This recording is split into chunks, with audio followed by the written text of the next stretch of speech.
the hope in my heart won't break.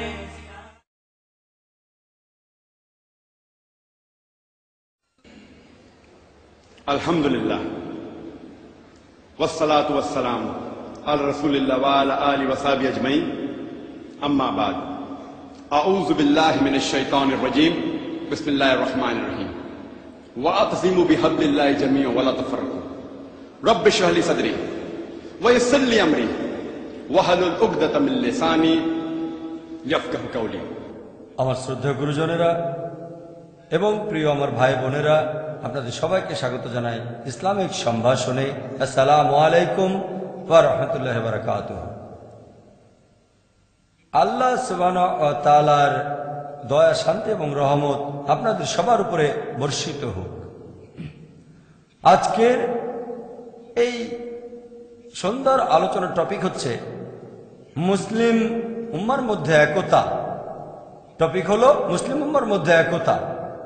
টপিকটা খুবই গুরুত্বপূর্ণ, একেবারে আলাদা আর খুবই স্পর্শকাতর ইস্যু। গুরুত্বপূর্ণ কারণ মুসলিমদেরকে ওই দ্বিমত পোষণ করবে না যে মুসলিম উম্মার মধ্যে কোনো একতা নেই, সেজন্য এটা খুব গুরুত্বপূর্ণ টপিক। আর টপিকটা একেবারে আলাদা কারণ আপনারা সবাই হয়তো এটা জানেন যে আমার বেশিরভাগ লেকচারের উদ্দেশ্য থাকে দাওয়া দেওয়া, প্রধান লক্ষ্য থাকে অমুসলিমরা আর সেই সাথে মুসলিম ভাই বোনেরা। আমি সাধারণত দুই ধরনের লেকচার দিয়ে থাকি।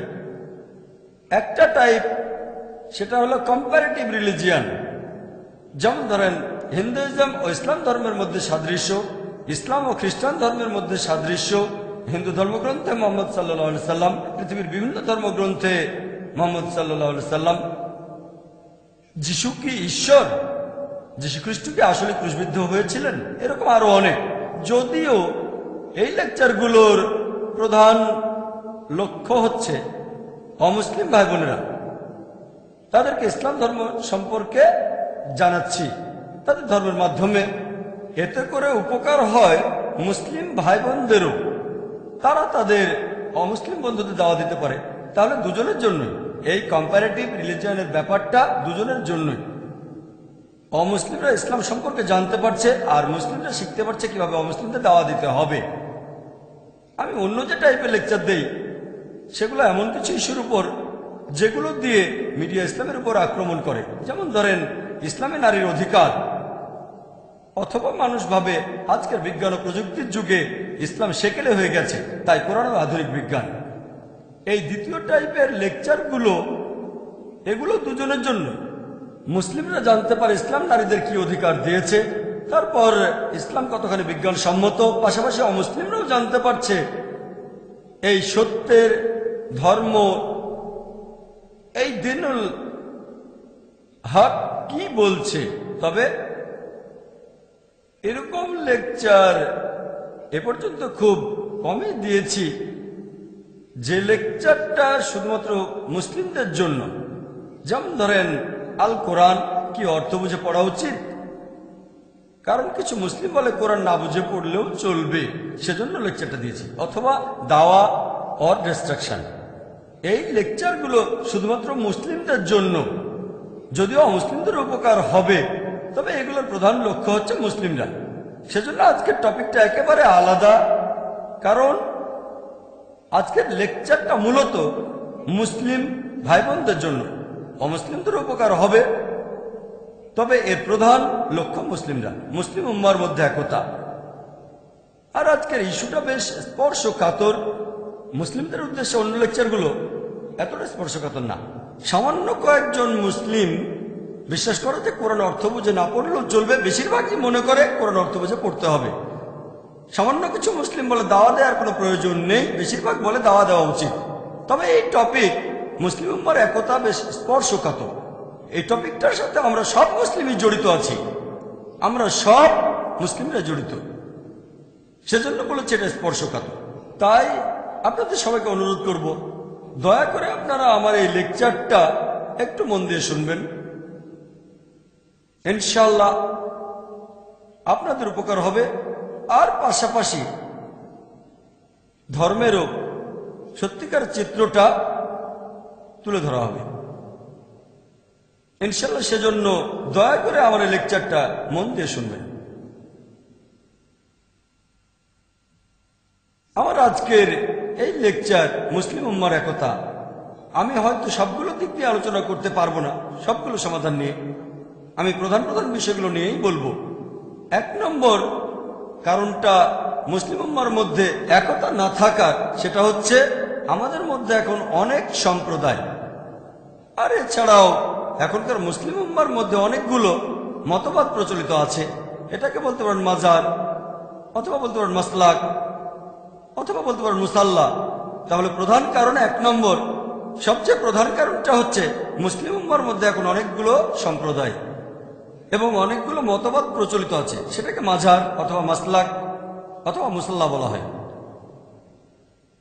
ইনশাআল্লাহ আমি অন্ততপক্ষে এই প্রধান পয়েন্টটা নিয়ে আলোচনা করব, অন্যান্য পয়েন্টের চেষ্টা করব। আর আমার এই লেকচারের একটা বড় অংশ সেটা থেকে প্রশ্ন উত্তরের ফরম্যাটে। আমরা দৈনন্দিন জীবনে প্রায় এই প্রশ্নগুলোর মুখোমুখি হই, যাতে করে যখন সেই প্রশ্নটা করা হবে প্রত্যেক মুসলিম ভাই বোন নিজেকে তখন সেই প্রশ্নটা করবেন আর নিজেরাই উত্তর দেবেন। এতে করে আপনারা জানতে পারবেন যে আপনাদের অবস্থানটা আসলে কোথায়। আর আপনারাও হয়তো এটা জানেন যে দাওয়া দেওয়ার মাস্টার কি, অথবা ইসলাম দেওয়ার ক্ষেত্রে পবিত্র কোরআন বলছে, কোরআনের আয়াত বলছে, সূরা ইমরানের 64 নম্বর আয়াতে উল্লেখ করা হয়েছে, বলা হয়েছে, কুল ইয়া আহলাল কিতাব, বলো হে কিতাবীগণ, তাআলাউ ইলা কালিমাতিন সাওয়াইন বাইনানা ওয়া বাইনাকুম, এসো সেই কথা যা আমাদের ও তোমাদের মধ্যে এক। প্রথম সাদৃশ্যটা কি? আল্লাহ না'বুদা ইল্লাল্লাহ, আমরা আল্লাহ ছাড়া কারো ইবাদত করি না, ওয়ালা নুশরিকা বিহি শাইয়্যান, আমরা অন্য কাউকে তার শরীক করি না, ওয়ালা ইয়াত্তাখিযা বা'দুনা বা'দান আরবাবান মিন দুনিল্লাহ, আল্লাহ ব্যতীত আমাদের নিজেদের ভেতর থেকেও অন্য কাউকে রব বলে গ্রহণ করি না। যদি তারা মুখ ফিরিয়ে নেয়, ফাকুলু শাদু, বলো তোমরা সাক্ষী থাকো বিআন্না মুসলিমুন, যে আমরা মুসলিম, আল্লাহর কাছে নিজের ইচ্ছাকে সমর্পণ করি। আমি এর আগে অনেক লেকচারেই বলেছি যে পবিত্র কোরআনের আয়াত যেটা বলছে, এসো সেই কথা যা আমাদের ও তোমাদের মধ্যে এক। যদিও এখানে আহলে কিতাবদের কথা বলা হয়েছে, যার অর্থ ইহুদি ও খ্রিস্টান, আমার মতে এটা অমুসলিমদের যে কেউকে বোঝাতে পারে, হতে পারে সে হিন্দু অথবা বৌদ্ধ অথবা জৈন। এসো সেই কথা যা আমাদের ও তোমাদের মধ্যে এক। আর যদি আরেক ধাপ এগিয়ে যান, আমার মত অনুযায়ী এটা মুসলিম উম্মার ক্ষেত্রেও ব্যবহার করা যায়। যখন মুসলিম উম্মার মধ্যে মতভেদ থাকে, সবচেয়ে সেরা সমাধান হলো তাআলাউ ইলা কালিমাতিন সাওয়াইন বাইনানা ওয়া বাইনাকুম, এসো সেই কথা যা আমাদের ও তোমাদের মধ্যে এক। তাহলে কোরআনের এই আয়াতটা আমার মত অনুযায়ী মুসলিম উম্মার ক্ষেত্রেও ব্যবহার করা যায়। এটাই ইসলাম দেওয়ার সবচেয়ে সেরা উপায়, যাতে করে মুসলিমরা সবাই সরল পথে আসতে পারে। সাধারণত আপনি যে মুসলিমকে জিজ্ঞেস করেন ইসলাম ধর্মে সবচেয়ে পবিত্র আর খাঁটি ধর্মগ্রন্থ কোনটা, ইসলাম ধর্মের সবচেয়ে সেরা জ্ঞানের উৎসটা কি, কেউ কি বলতে পারেন? কোরআন। মাশাআল্লাহ, এজন্য কোনো পুরস্কার পাবেন না। সহজ প্রশ্ন, সহজ উত্তর। কেউ এখানে দ্বিমত পোষণ করবেন না। সে হয়তো নিয়ম মেনে চলা মুসলিম না, তবে আপনি যে মুসলিমকে জিজ্ঞেস করেন ইসলাম ধর্মের সবচেয়ে সেরা গ্রন্থ কোনটা, সবচেয়ে পবিত্র ইসলামের সবচেয়ে সেরা গ্রন্থ কোনটা, সে বলবে কোরআন। মাশাআল্লাহ, এটা আমরা সবাই জানি। দ্বিতীয় প্রশ্ন, পবিত্র কোরআনের পরে সবচেয়ে সেরা জ্ঞানের উৎস কোনটা? হাদিস। মাশাআল্লাহ, কোন রকম মতভেদ নেই।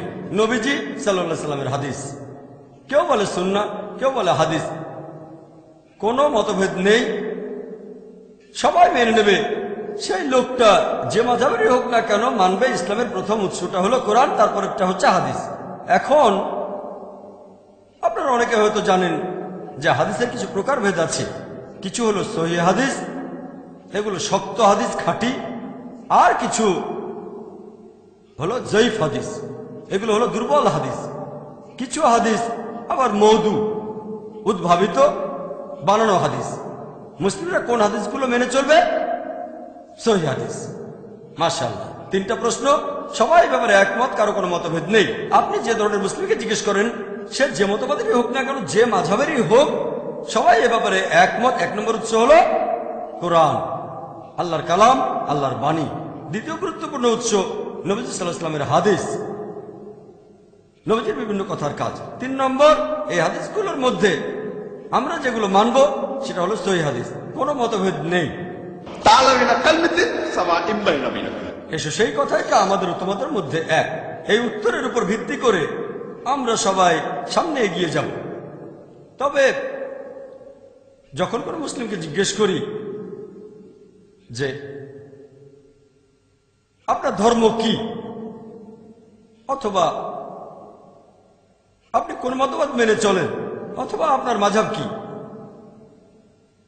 বেশিরভাগ ইন্ডিয়ান তারা বলে যে তারা হলো হানাফি। কিছু মুসলিম হয়তো বলবে যে তারা হলো শাফি। আর আমি ইন্ডিয়ার বাইরে যখন এই প্রশ্নটা করি, হানাফি আর শাফির পাশাপাশি সেখানে উত্তর পেতে পারি আমি একজন হামলি, অথবা কেউ বলতে পারে আমি একজন মালিকি। তবে ইন্ডিয়ায় বেশিরভাগ মুসলিম নিজেদেরকে বলে হানাফি। এছাড়াও কিছু মুসলিম নিজেদের বলে শাফি। আরো ভাগ আছে, তবে এই দুটো হলো প্রধান। আমি পরের প্রশ্ন করি, ভাই আপনি কেন হানাফি, আপনি কেন শাফি নন?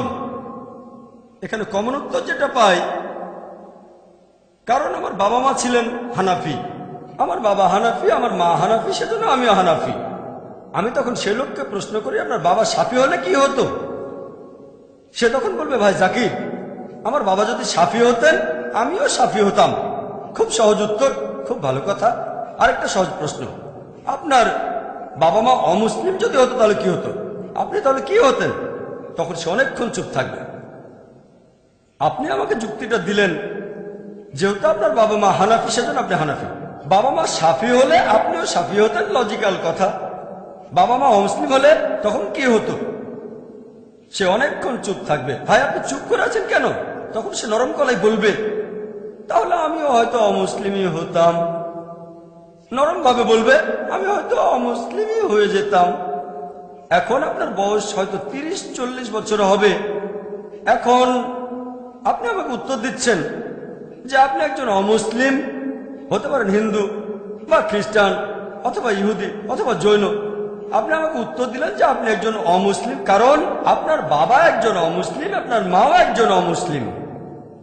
আপনি কি মাপ পাবেন? কোনো কথা নেই, সে উত্তর দিতে পারবে না।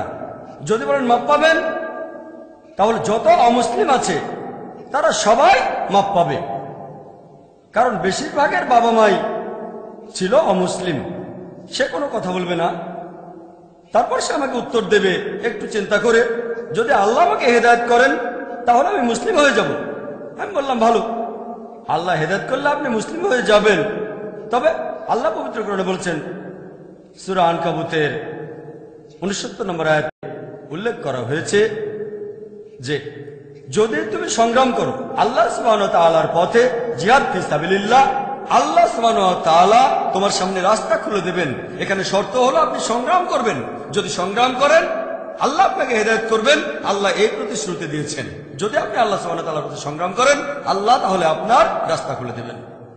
তাহলে শর্ত হলো যদি সংগ্রাম করেন আল্লাহ আপনার রাস্তা খুলে দেবেন। যেমন গতকাল আপনারা দেখেছেন, বেশ কয়েকদিন ধরে অনেক অমুসলিম আমার কাছে প্রশ্ন করছে যে আমি তো অমুসলিম পরিবারে জন্মেছি, এটা আমার দোষটা কোথায়? আমি উত্তর দিয়েছিলাম, গতকাল অনেকেই এখানে ছিলেন, আমি তাকে প্রমাণ করে দেখিয়েছি যে যদি আপনি এখন ইসলাম গ্রহণ করেন আপনার আগের সব পাপ থেকে ক্ষমা পাবেন। তাহলে এভাবে একটা সুযোগ পাবেন। অনেক অমুসলিম ইসলাম গ্রহণ করেছে। তাহলে শর্ত হলো আপনাকে সংগ্রাম করতে হবে। কোন অমুসলিমকে হয়তো বলেছেন আপনি, তাদের ইসলাম ধর্ম মেনে চলা উচিত সত্যকে পাওয়ার জন্য। যদি কোনো অমুসলিম আপনাকে প্রশ্ন করে আপনি কেন মুসলিম, যদি উত্তর দেন যে আমার বাবা ছিল মুসলিম, সেই অমুসলিম বলবে সত্যি করে বলেন তো আপনি কখনো সত্যিকে খোঁজার চেষ্টা করেছেন? তাহলে আপনার দায়িত্ব ইসলাম সম্পর্কেও জ্ঞান অর্জন করা। পড়বেন কোরআন এবং হাদিস বাধ্যতামূলক। অমুসলিমদের পাশাপাশি মুসলিমদেরও বলবেন আপনারা সত্যের পথে থাকেন। আমি কি বলতে পারি? আলহামদুলিল্লাহ। আপনার বাবা মা মাশাআল্লাহ হানাফি বা শাফি, তারা তো সবাই মুসলিম। আমার বাবা মাও মুসলিম ছিলেন আলহামদুলিল্লাহ, সেজন্য আমিও মুসলিম। আল্লাহর দয়া আলহামদুলিল্লাহ। তাকে পরের প্রশ্ন করব যে ভাই আপনি বললেন আপনি একজন হানাফি, কোনটা বেশি ভালো? হানাফি বেশি ভালো নাকি শাফি বেশি ভালো? এটা আমার পরের প্রশ্ন। কোনটা বেশি ভালো, হানাফি না শাফি? এই সব মুসলিম সম্প্রদায়ের বেশিরভাগ লোক এখানে উত্তর দেবে, চারজন আলেম এটা বানিয়েছেন। সুন্নিদের মধ্যে চারটা আলাদা মাযহাব অথবা বলা যায় সম্প্রদায়, সবাই এই উত্তরটাই দেয়। সুন্নিদের মধ্যে চারটা মতবাদ, হানাফি, মালিকি, শাফি, হামলি। এই চারটা আলাদা মতবাদের সবাই হলো বারহাক, তারা সবাই সঠিক। কিছু লোক বলবে হানাফি হলে ঠিক আছে, কেউ বলবে শাফি হলে ঠিক আছে, তবে বেশিরভাগ মুসলিমই বলছে চারজন আলেমই ঠিক বলেছেন, তারা চারজনই সঠিক কথা বলেছেন। তারপর থেকে আরেকটা সহজ প্রশ্ন করি, প্রশ্নটার সাথে সবাই মোটামুটি পরিচিত, মোটেও কঠিন না, সহজ। তারপর প্রশ্ন করি, ভাই আপনার মুসাল্লার ভেতরে আপনার মাসালাকে আপনার মাঝাবে হানাফি মুসাল্লায় দেখবেন, ধরেন একজন লোক অজু করলো, তারপর দুর্ঘটনাবশত সে একটা মহিলাকে অথবা মহিলা তাকে টাচ করলো, এখন তার অজুটা কি ভেঙে যাবে নাকি অজুটা ঠিক থাকবে? বলেন দেখি আপনার মত অনুযায়ী কি, অজুটা কি ভাঙলো নাকি? তাহলে কথা হলো তার কি এখনো অজুটা আছে নাকি অজুটা ভেঙে গেছে? একজন হানাফি বলবে যে হানাফি মাযহাবের নিয়মে তার অজুটা ভাঙবে না। আমি তখন বললাম ভালো, এবারে পরের প্রশ্ন করি, শাফি মাযহাবের নিয়মে, শাফি মুসাল্লার নিয়মে যদি একজন লোক দুর্ঘটনাবশত কোনো মহিলাকে অথবা মহিলা সে পুরুষকে স্পর্শ করে, যে লোকটা কিছুক্ষণ আগে অজু করেছে, এখন তার অজুটা কি ঠিক থাকবে নাকি ভেঙে যাবে অজুটা? তার অজু কি ঠিক থাকবে নাকি তার অজু করতে হবে আবার? এর উত্তরটা হবে মাশাআল্লাহ, আপনারা সবাই এটা জানেন, সহজ প্রশ্ন সহজ উত্তর, অজু ভেঙে যায়, এটা কঠিন কিছু না। এখন পর্যন্ত সবগুলো প্রশ্ন সহজ, যে শাফি মুসাল্লার ভেতরে শাফি মাযহাবে অজুটা ভেঙে যাবে। এবারে পরের প্রশ্ন, এটাও খুব সহজ। আমি প্রশ্ন করছি, প্রিয় ভাইরা, দুটো কি একসাথে সঠিক হতে পারে? যে একজন মুসলিমের জন্য অজু ভেঙে যাবে যদি সে কোনো মহিলাকে স্পর্শ করে, আর অন্য একজন মুসলিমের জন্য অজু ভাঙবে না যদি সে অজু করা অবস্থায় কোনো মহিলাকে স্পর্শ করে। এখানে দুজনের কথাই কি সঠিক হতে পারে? আমি জিজ্ঞেস করছি না যে কে সঠিক, কারণ কে সঠিক বলতে গেলে কোরআন হাদিসের জ্ঞান থাকতে হবে। আমার প্রশ্ন সহজ, দুই পক্ষের কথাই কি সঠিক হতে পারে? না। সহজ প্রশ্ন, সহজ উত্তর, এজন্য পুরস্কার পাবেন না। যদি এই প্রশ্নটা করি যে একজন টিচার শেখালেন 2+2 এর ফলাফল 5 না, অন্য একজন টিচার শেখালেন 2+2 সমান হচ্ছে 5, এই দুজন টিচারের কথা কি একসাথে সঠিক হতে পারে? হ্যাঁ। যে লোকটা অঙ্ক করতে জানে না সে হয়তো বলবে হ্যাঁ, আমি আপনার সঙ্গে একমত। যে লোকটা অঙ্ক করতে জানে না সে হয়তো বলবে হ্যাঁ, কিন্তু যাদের অঙ্ক সম্পর্কে সামান্য জ্ঞান আছে, যে অন্তত ক্লাস 3-4 পর্যন্ত পড়েছে, সে লোক বলবে না, কারণ সবাই জানে 2+2 সমান 4।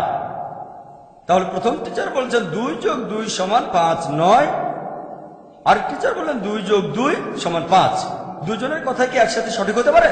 উত্তর হলো না। সহজ, মনে হয় আপনাদের বেশিরভাগই ক্লাস 4 পাস করেছেন। কিন্তু এখন যদি আপনাদের একটু কঠিন প্রশ্ন করি, 375-এর সাথে 625-কে যদি গুণ করি তাহলে হবে 10,05,25।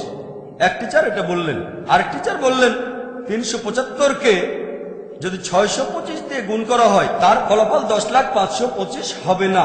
দুজনের কথা কি একসঙ্গে সঠিক হতে পারে? না। এজন্য ম্যাথমেটিশিয়ান হতে হবে না। যদি জিজ্ঞেস করি কার কথা সঠিক, কে সঠিক, তাহলে আপনি ক্যালকুলেটর নিয়ে হিসেব করে সেটা বের করবেন। যদি অঙ্ক ভালো পারেন কিন্তু লজিক্যাল হন, একজন বলছেন ফলাফল 10,525, আরেকজন বলছেন ফলাফল 10,525 না। ধরেন আপনার কাছে ক্যালকুলেটর নেই, অঙ্ক পারেন না, তারপরও দুজনের কথা একসাথে সঠিক হবে না। যদি জানতে চান এই দুই টিচারের মধ্যে কার কথা সঠিক, তাহলে আপনি ক্যালকুলেটর নিয়ে হিসেব করে হয়তো বলতে পারবেন যে প্রথম জন বা দ্বিতীয় জনের কথা সঠিক। ঠিক? সবাই আমার সঙ্গে একমত? একইভাবে যদি বলতে চান দুই মাযহাবের ভেতরে কার কথাটা সঠিক, হানাফি নাকি শাফি, দুই দলের কথা কি একসঙ্গে সঠিক হতে পারে? উত্তর হলো না। তবে কোন মাযহাবের কথাটা বেশি সঠিক? এর উত্তর কি হবে? ওই একই উত্তর। আপনাকে দেখতে হবে খাঁটি উৎসগুলো। 1 নম্বর হলো কোরআন, 2 নম্বর হাদিস। ঠিক? তাহলে এই উত্তরটা যে কে সঠিক, হানাফি নাকি শাফি, এটা আসলে সবার জানার কথা না, যদি না আপনি আল্লাহ সুবহানাহু ওয়া তাআলার পথে সংগ্রাম করেন, সত্যকে জানার চেষ্টা করেন।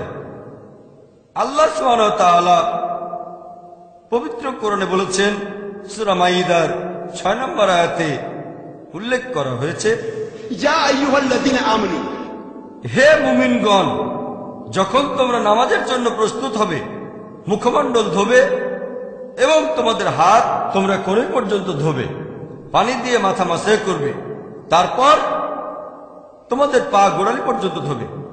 তার মানে নামাজ পড়ার আগে ওযু করাটা বাধ্যতামূলক। আর যদি তখন জানাবা অবস্থায় থাকেন তাহলে আপনাকে গোসল করতে হবে। আয়াতটা এরপর বলছে, যদি তোমরা অসুস্থ থাকো, যদি কোনো অসুখ হয়, অথবা সফরে থাকো, অথবা যখন প্রকৃতিটাকে সাড়া দিয়ে তোমরা ফিরে আসবে, টয়লেট থেকে ফিরে আসবে,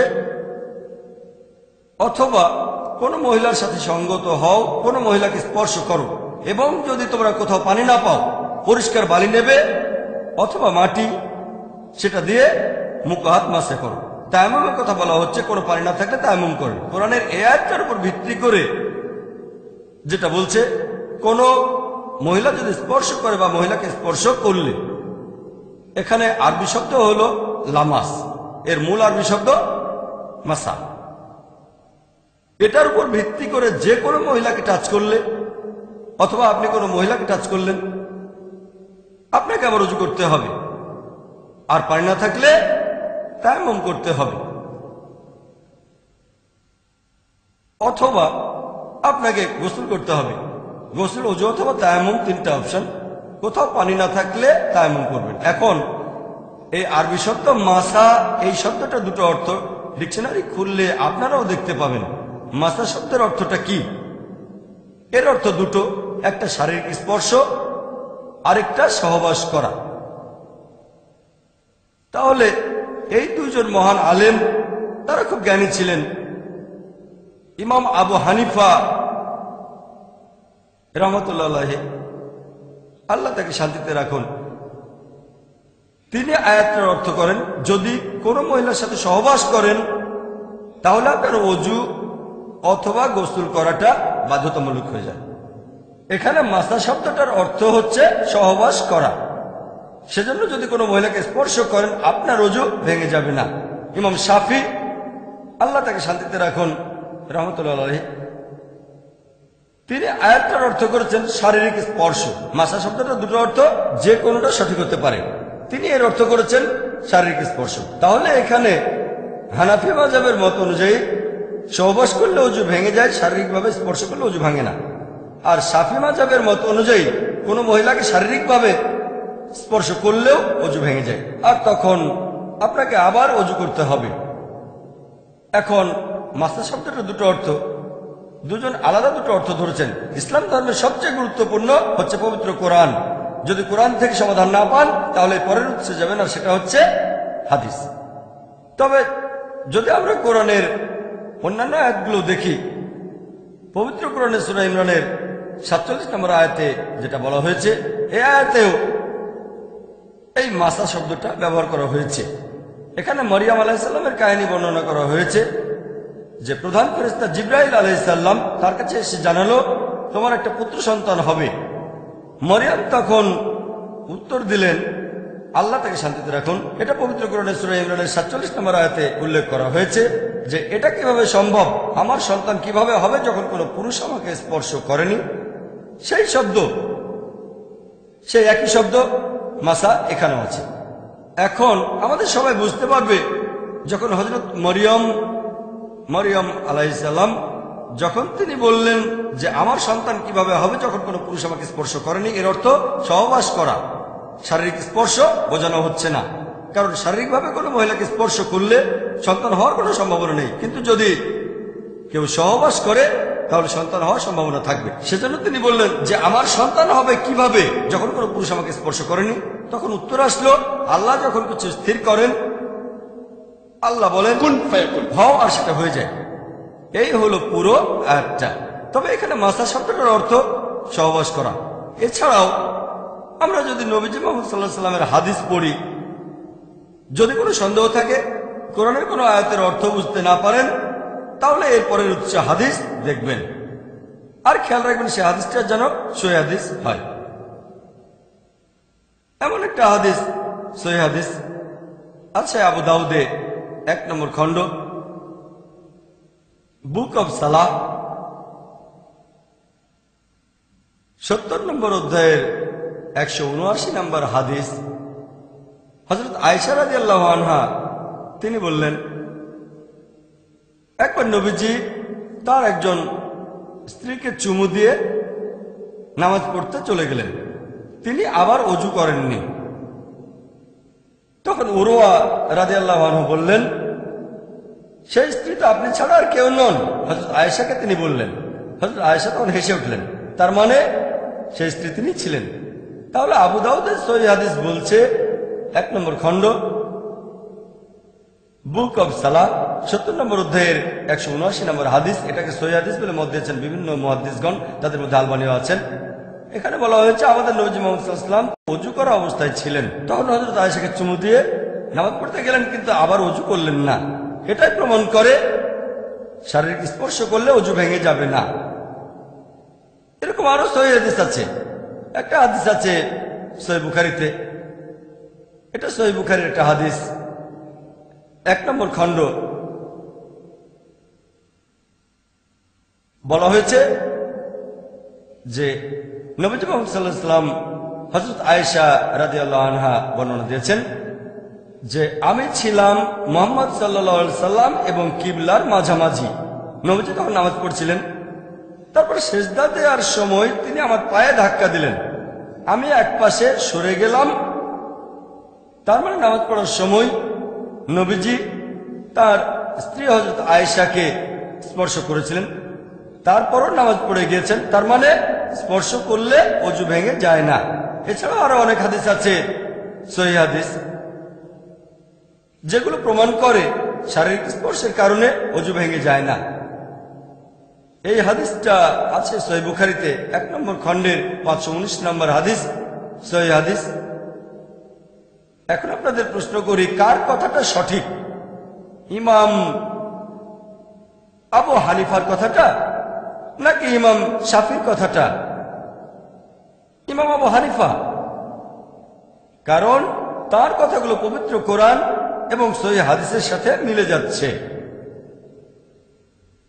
কেউ আমাকে বলতে পারে, তাহলে কি বলছেন ইমাম শাফির কথাগুলো সব ভুল? আমি ইমাম শাফিকে শ্রদ্ধা করি, আল্লাহ তাকে শান্তিতে রাখুন, রাহমাতুল্লাহ আলাইহি, তাকে শ্রদ্ধা করি, সম্মান করি এবং ভালোবাসি। আমাদের নবীজি বলেছেন যে যদি কেউ ধর্ম সম্পর্কে গবেষণা করার পর কোনো বিশেষজ্ঞ একটা মতামত দেয়, যদি তার মতামত সঠিক হয় সে একটা পুরস্কার পাবে। মতামত সঠিক হলে 2টো পুরস্কার পাবে, যদি মতামত ভুল হয় 1টা পুরস্কার পাবে। কোন বিশেষজ্ঞ যদি ফতোয়া দেন, নিজের মতামত দেন, যদি সেটা সঠিক হয় তিনি 2টো পুরস্কার পাবেন, তবে যদি ভুলও হয় তিনি 1টা পুরস্কার পাবেন। আমি বলছি না যে ইমাম শাফি রাহমাতুল্লাহ আলাইহি তিনি জ্ঞানী ছিলেন না, তিনি অবশ্যই জ্ঞানী ছিলেন, তিনি অনেক কিছু জানতেন। তবে আমাদের বুঝতে হবে সেই সময় যখন ইমাম হানিফা বা ইমাম শাফি রাহমাতুল্লাহ আলাইহি ওনারা যখন বেঁচে ছিলেন, সব হাদিস তখন সংগ্রহ করা হয়নি, সংগ্রহ করা শুরু হয়েছে আরো আগে। তবে শেষ হয়েছে অনেক পরে। এখন হতে পারে আবু দাউদের এই হাদিসটা 1 নম্বর খণ্ড 70 নম্বর অধ্যায়ের 179 নম্বর হাদিস, এছাড়াও সহিহ বুখারীর এই হাদিসটা 1 নম্বর খণ্ডের 519 নম্বর হাদিস, এটা ইমাম শাফির কাছে পৌঁছায়নি। যেহেতু হাদিসটা তার কাছে পৌঁছায়নি, তিনি দুটো অপশনের একটা বেছে নিয়েছেন, শারীরিক স্পর্শ বা সহবাস। তিনি এটাকে ধরেছেন শারীরিক স্পর্শ। এমন না যে তিনি জ্ঞানী নন, হয়তো এই হাদিসটা তার কাছে পৌঁছায়নি। তাহলে পবিত্র কোরআনের এই আয়াতে একটা শব্দে দুটো অর্থ হতে পারে, তিনি একটা অর্থ ধরেছেন। এমন না যে তিনি ইচ্ছা করেই ভুলটা করেছেন, এমন বলেছেন কারণ হতে পারে হাদিসটা তার কাছে পৌঁছায়নি। আরেকটা উদাহরণ দেই, আপনাদের প্রশ্ন করি যে নামাজ পড়ার সময় যেখানে শব্দ করে পড়তে হয়, মানে ফজরের নামাজ, তারপর মাগরিব আর এশার নামাজ, ইমাম যখন সূরা ফাতিহা পড়া শেষ করেন, এখানে হানাফি মাযহাব যেটা করে, যখন তারা জামাতে নামাজ আদায় করেন, তারা তখন আমিন শব্দটা জোরে বলে নাকি জোরে বলে না? ইমাম আবু হানিফার মতে, হানাফি মাযহাবের মত অনুযায়ী আমিন শব্দটা জোরে বলবেন না। ইমাম যখন সূরা ফাতিহা পড়া শেষ করবেন মনে মনে বলবেন। তবে ইমাম শাফির মত অনুযায়ী, আল্লাহ তাকে শান্তিতে রাখুন, শাফি মাযহাবের অনুসারীরা যখন জামাতে নামাজ আদায় করে তারা আমিন কি শব্দ করে বলে নাকি বলে না? উত্তর হলো বলে। সহজ, আপনারা সবাই এটা জানেন, আমরা সবাই এটা জানি। হানাফি মাযহাব যেটা করে তারা শব্দ করে আমিন বলে না, আবার শাফি মাযহাব তারা শব্দ করে বলে। ফজরের নামাজ, মাগরিব আর এশার নামাজে এখানে কে সঠিক? যদি না জানেন তাহলে কোরআন এবং হাদিস দেখবেন। পবিত্র কোরআনে এমন কোন আয়াত দেখি না যেটা বলছে আমিন শব্দ করে বলতে হবে বা হবে না। তাহলে আমরা ইসলাম ধর্মের পরের উৎসটা দেখবো, আর সেটা হচ্ছে হাদিস। যখন আমরা সহিহ হাদিস পড়ি, এটা আছে সহিহ বুখারীতে 1 নম্বর খণ্ড, বুক অব আজান, 111 নম্বর অধ্যায়, 780 নম্বর হাদিস। নবীজি সাল্লাল্লাহু আলাইহি সাল্লাম তিনি বলেছেন যে শব্দ করে আমিন বলো সূরা ফাতিহা শেষ হলে, শব্দ করে আমিন বলো, তখন তোমরা যদি ফেরেশতাদের সঙ্গে একই সাথে আমিন বলো তোমাদের অতীতের সব গুনাহ ক্ষমা করা হবে। পরের হাদিসটা সহিহ বুখারী 1 নম্বর খণ্ড, বুক অব আজান, 112 নম্বর অধ্যায়, 781 নম্বর হাদিস। নবীজি বলেছেন, তোমাদের কারো আমিন বলার সময়ে যদি ফেরেশতাগণের ভেতরেও কেউ আমিন বলে তোমাদের অতীতের সব গুনাহ ক্ষমা করা হবে। সহিহ বুখারী 1 নম্বর খণ্ড, বুক অব আজান, 113 নম্বর অধ্যায়, 782 নম্বর হাদিস। নবীজি বলেছেন, যখন ইমাম বললেন গায়রুল মাগদুবি আলাইহিম ওয়ালাদ-দাল্লিন, শব্দ করে আমিন বলো, তোমাদের আমিন বলার সময় যদি ফেরেশতাগণের কেউ আমিন বলে তোমাদের আগের সব গুনাহ ক্ষমা করা হবে। আমি এখানে সহিহ বুখারী থেকেই 3টা হাদিসের উদ্ধৃতি দিলাম যে সূরা ফাতিহার শেষ শব্দ করে আমিন বলতে হবে। একইভাবে সহিহ মুসলিমে সব মিলিয়ে মোট 6টা হাদিস আছে। যদি সহিহ মুসলিম পড়েন 1 নম্বর খণ্ড, বুক অব সালাহ, 116 নম্বর অধ্যায়ের 811 নম্বর হাদিস থেকে 16 নম্বর হাদিস পর্যন্ত সহিহ মুসলিমে সব মিলিয়ে মোট 6টা হাদিস বলছে যে শব্দ করে আমিন বলতে হবে। আমি এখানে আপনাদের 9টা হাদিসের রেফারেন্স দিলাম যেগুলো বলছে যে শব্দ করে আমিন বলতে হবে। এখন আপনাদের একটা প্রশ্ন করি, এখানে কে সঠিক, হানাফি মাযহাব নাকি শাফি মাযহাব? শাফি মাযহাব সহজ, যেটা কোরআন এবং হাদিসের সাথে মিলে যাবে সেটাই মেনে চলবেন, সহজ। এবার আমার প্রশ্নতে আসি। প্রথম প্রশ্নটা যে অজু ভেঙে যায় কিনা।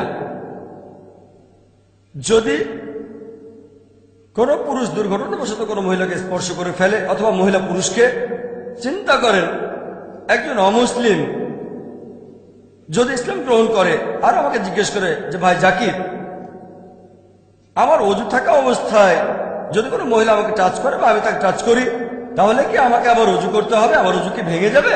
তাকে কি আমি জিজ্ঞেস করব যে আপনার বাবা হানাফি না শাফি?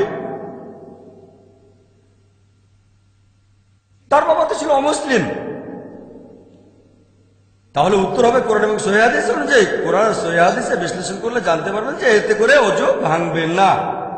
তাই সে যে সম্প্রদায় থেকে আসুক না কেন, যদি না কেউ আমাকে বলে দেখেন ভাই জাকির, আসলে ব্যাপারটা হানাফিদের স্কিনে তেলের পরিমাণটা একটু বেশি, শাফিদের স্কিন খসখসে, সেজন্য হানাফিদের অজু ভাঙে না, শাফিদের অজুটা ভেঙে যায়। কেউ যদি এই ধরনের কোনো বৈজ্ঞানিক কারণ দেখায় তাহলে হয়তো আমাকে একটু চিন্তা করতে হবে, কিন্তু এমন কিছুই নেই যে হানাফিদের স্কিন একরকম, শাফিদের স্কিন আরেক রকম। আমাদের ফিরে যেতে হবে আল্লাহ এবং রাসূলের কাছে।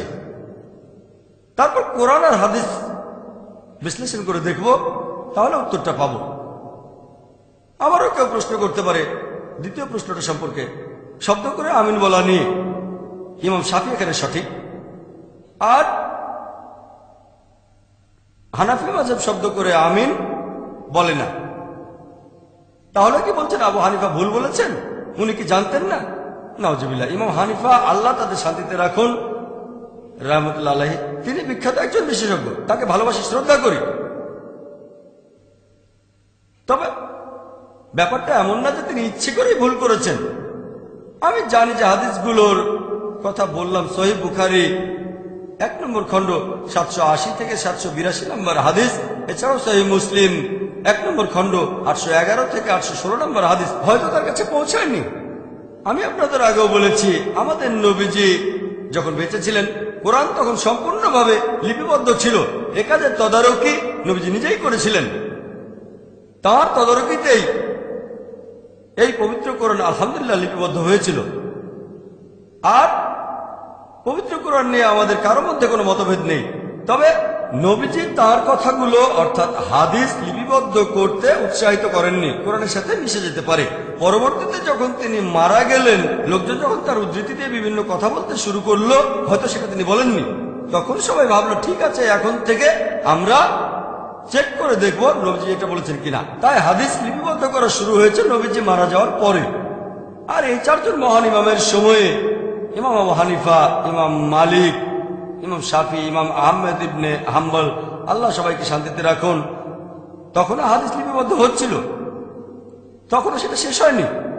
পরবর্তীতে ইমাম বুখারী আসলেন, ইমাম মুসলিম আসলেন, আবু দাউদ, তিরমিজি, এভাবে পরবর্তী সময় এই 4 ইমামের ইন্তেকালের অনেকদিন পরে হাদিসের সংগ্রহ আরো সমৃদ্ধ হলো। তাই তারা সেই সময়ে যতটুকু জানতে পেরেছেন সেটার উপরে মতামত দিয়েছেন।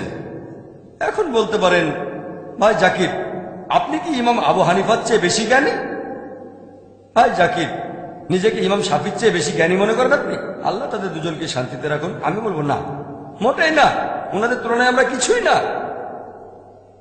তারা নবীজির অনেক কাছে ছিলেন, তাদের জ্ঞান মাশাআল্লাহ, ওনারা ইমাম, আমাদের সাথে তুলনায় চলে না। জীবিত কোনো মানুষের সাথে তাদের তুলনা চলে না। তবে আগেও বলেছি যে আমাদের বুঝতে হবে হাদিস সংগ্রহ করার কাজ সেই সময়েও চলছিল। তাই এই 4 জন ইমামই বলেছেন কোন মুসলিমই বলতে পারবে না যে সে সবগুলো সহিহ হাদিস জানে। আর এখনকার সময়টা হচ্ছে বিজ্ঞান আর প্রযুক্তির যুগ, এখন অনেক সহজ।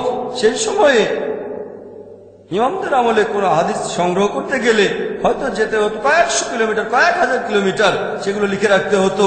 ফটোস্ট্যাট মেশিন ছিল না, এখন ফটোস্ট্যাট মেশিন আছে, ফ্যাক্স আছে, ইমেল আছে।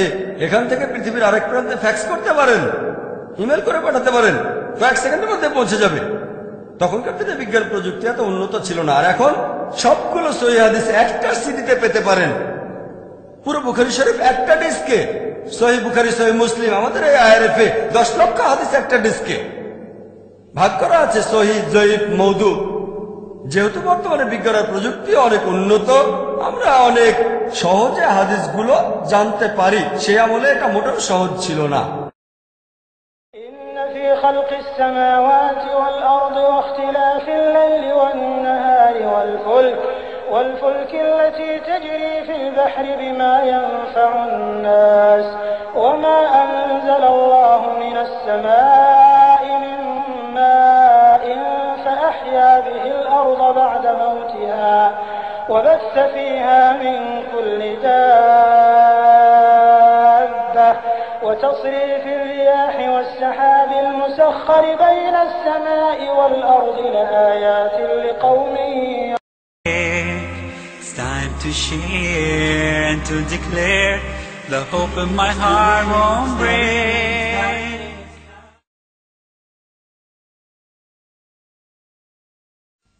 মনে করেন এখন একজন ছাত্র সে পাশ করলো BSc, bachelor of science.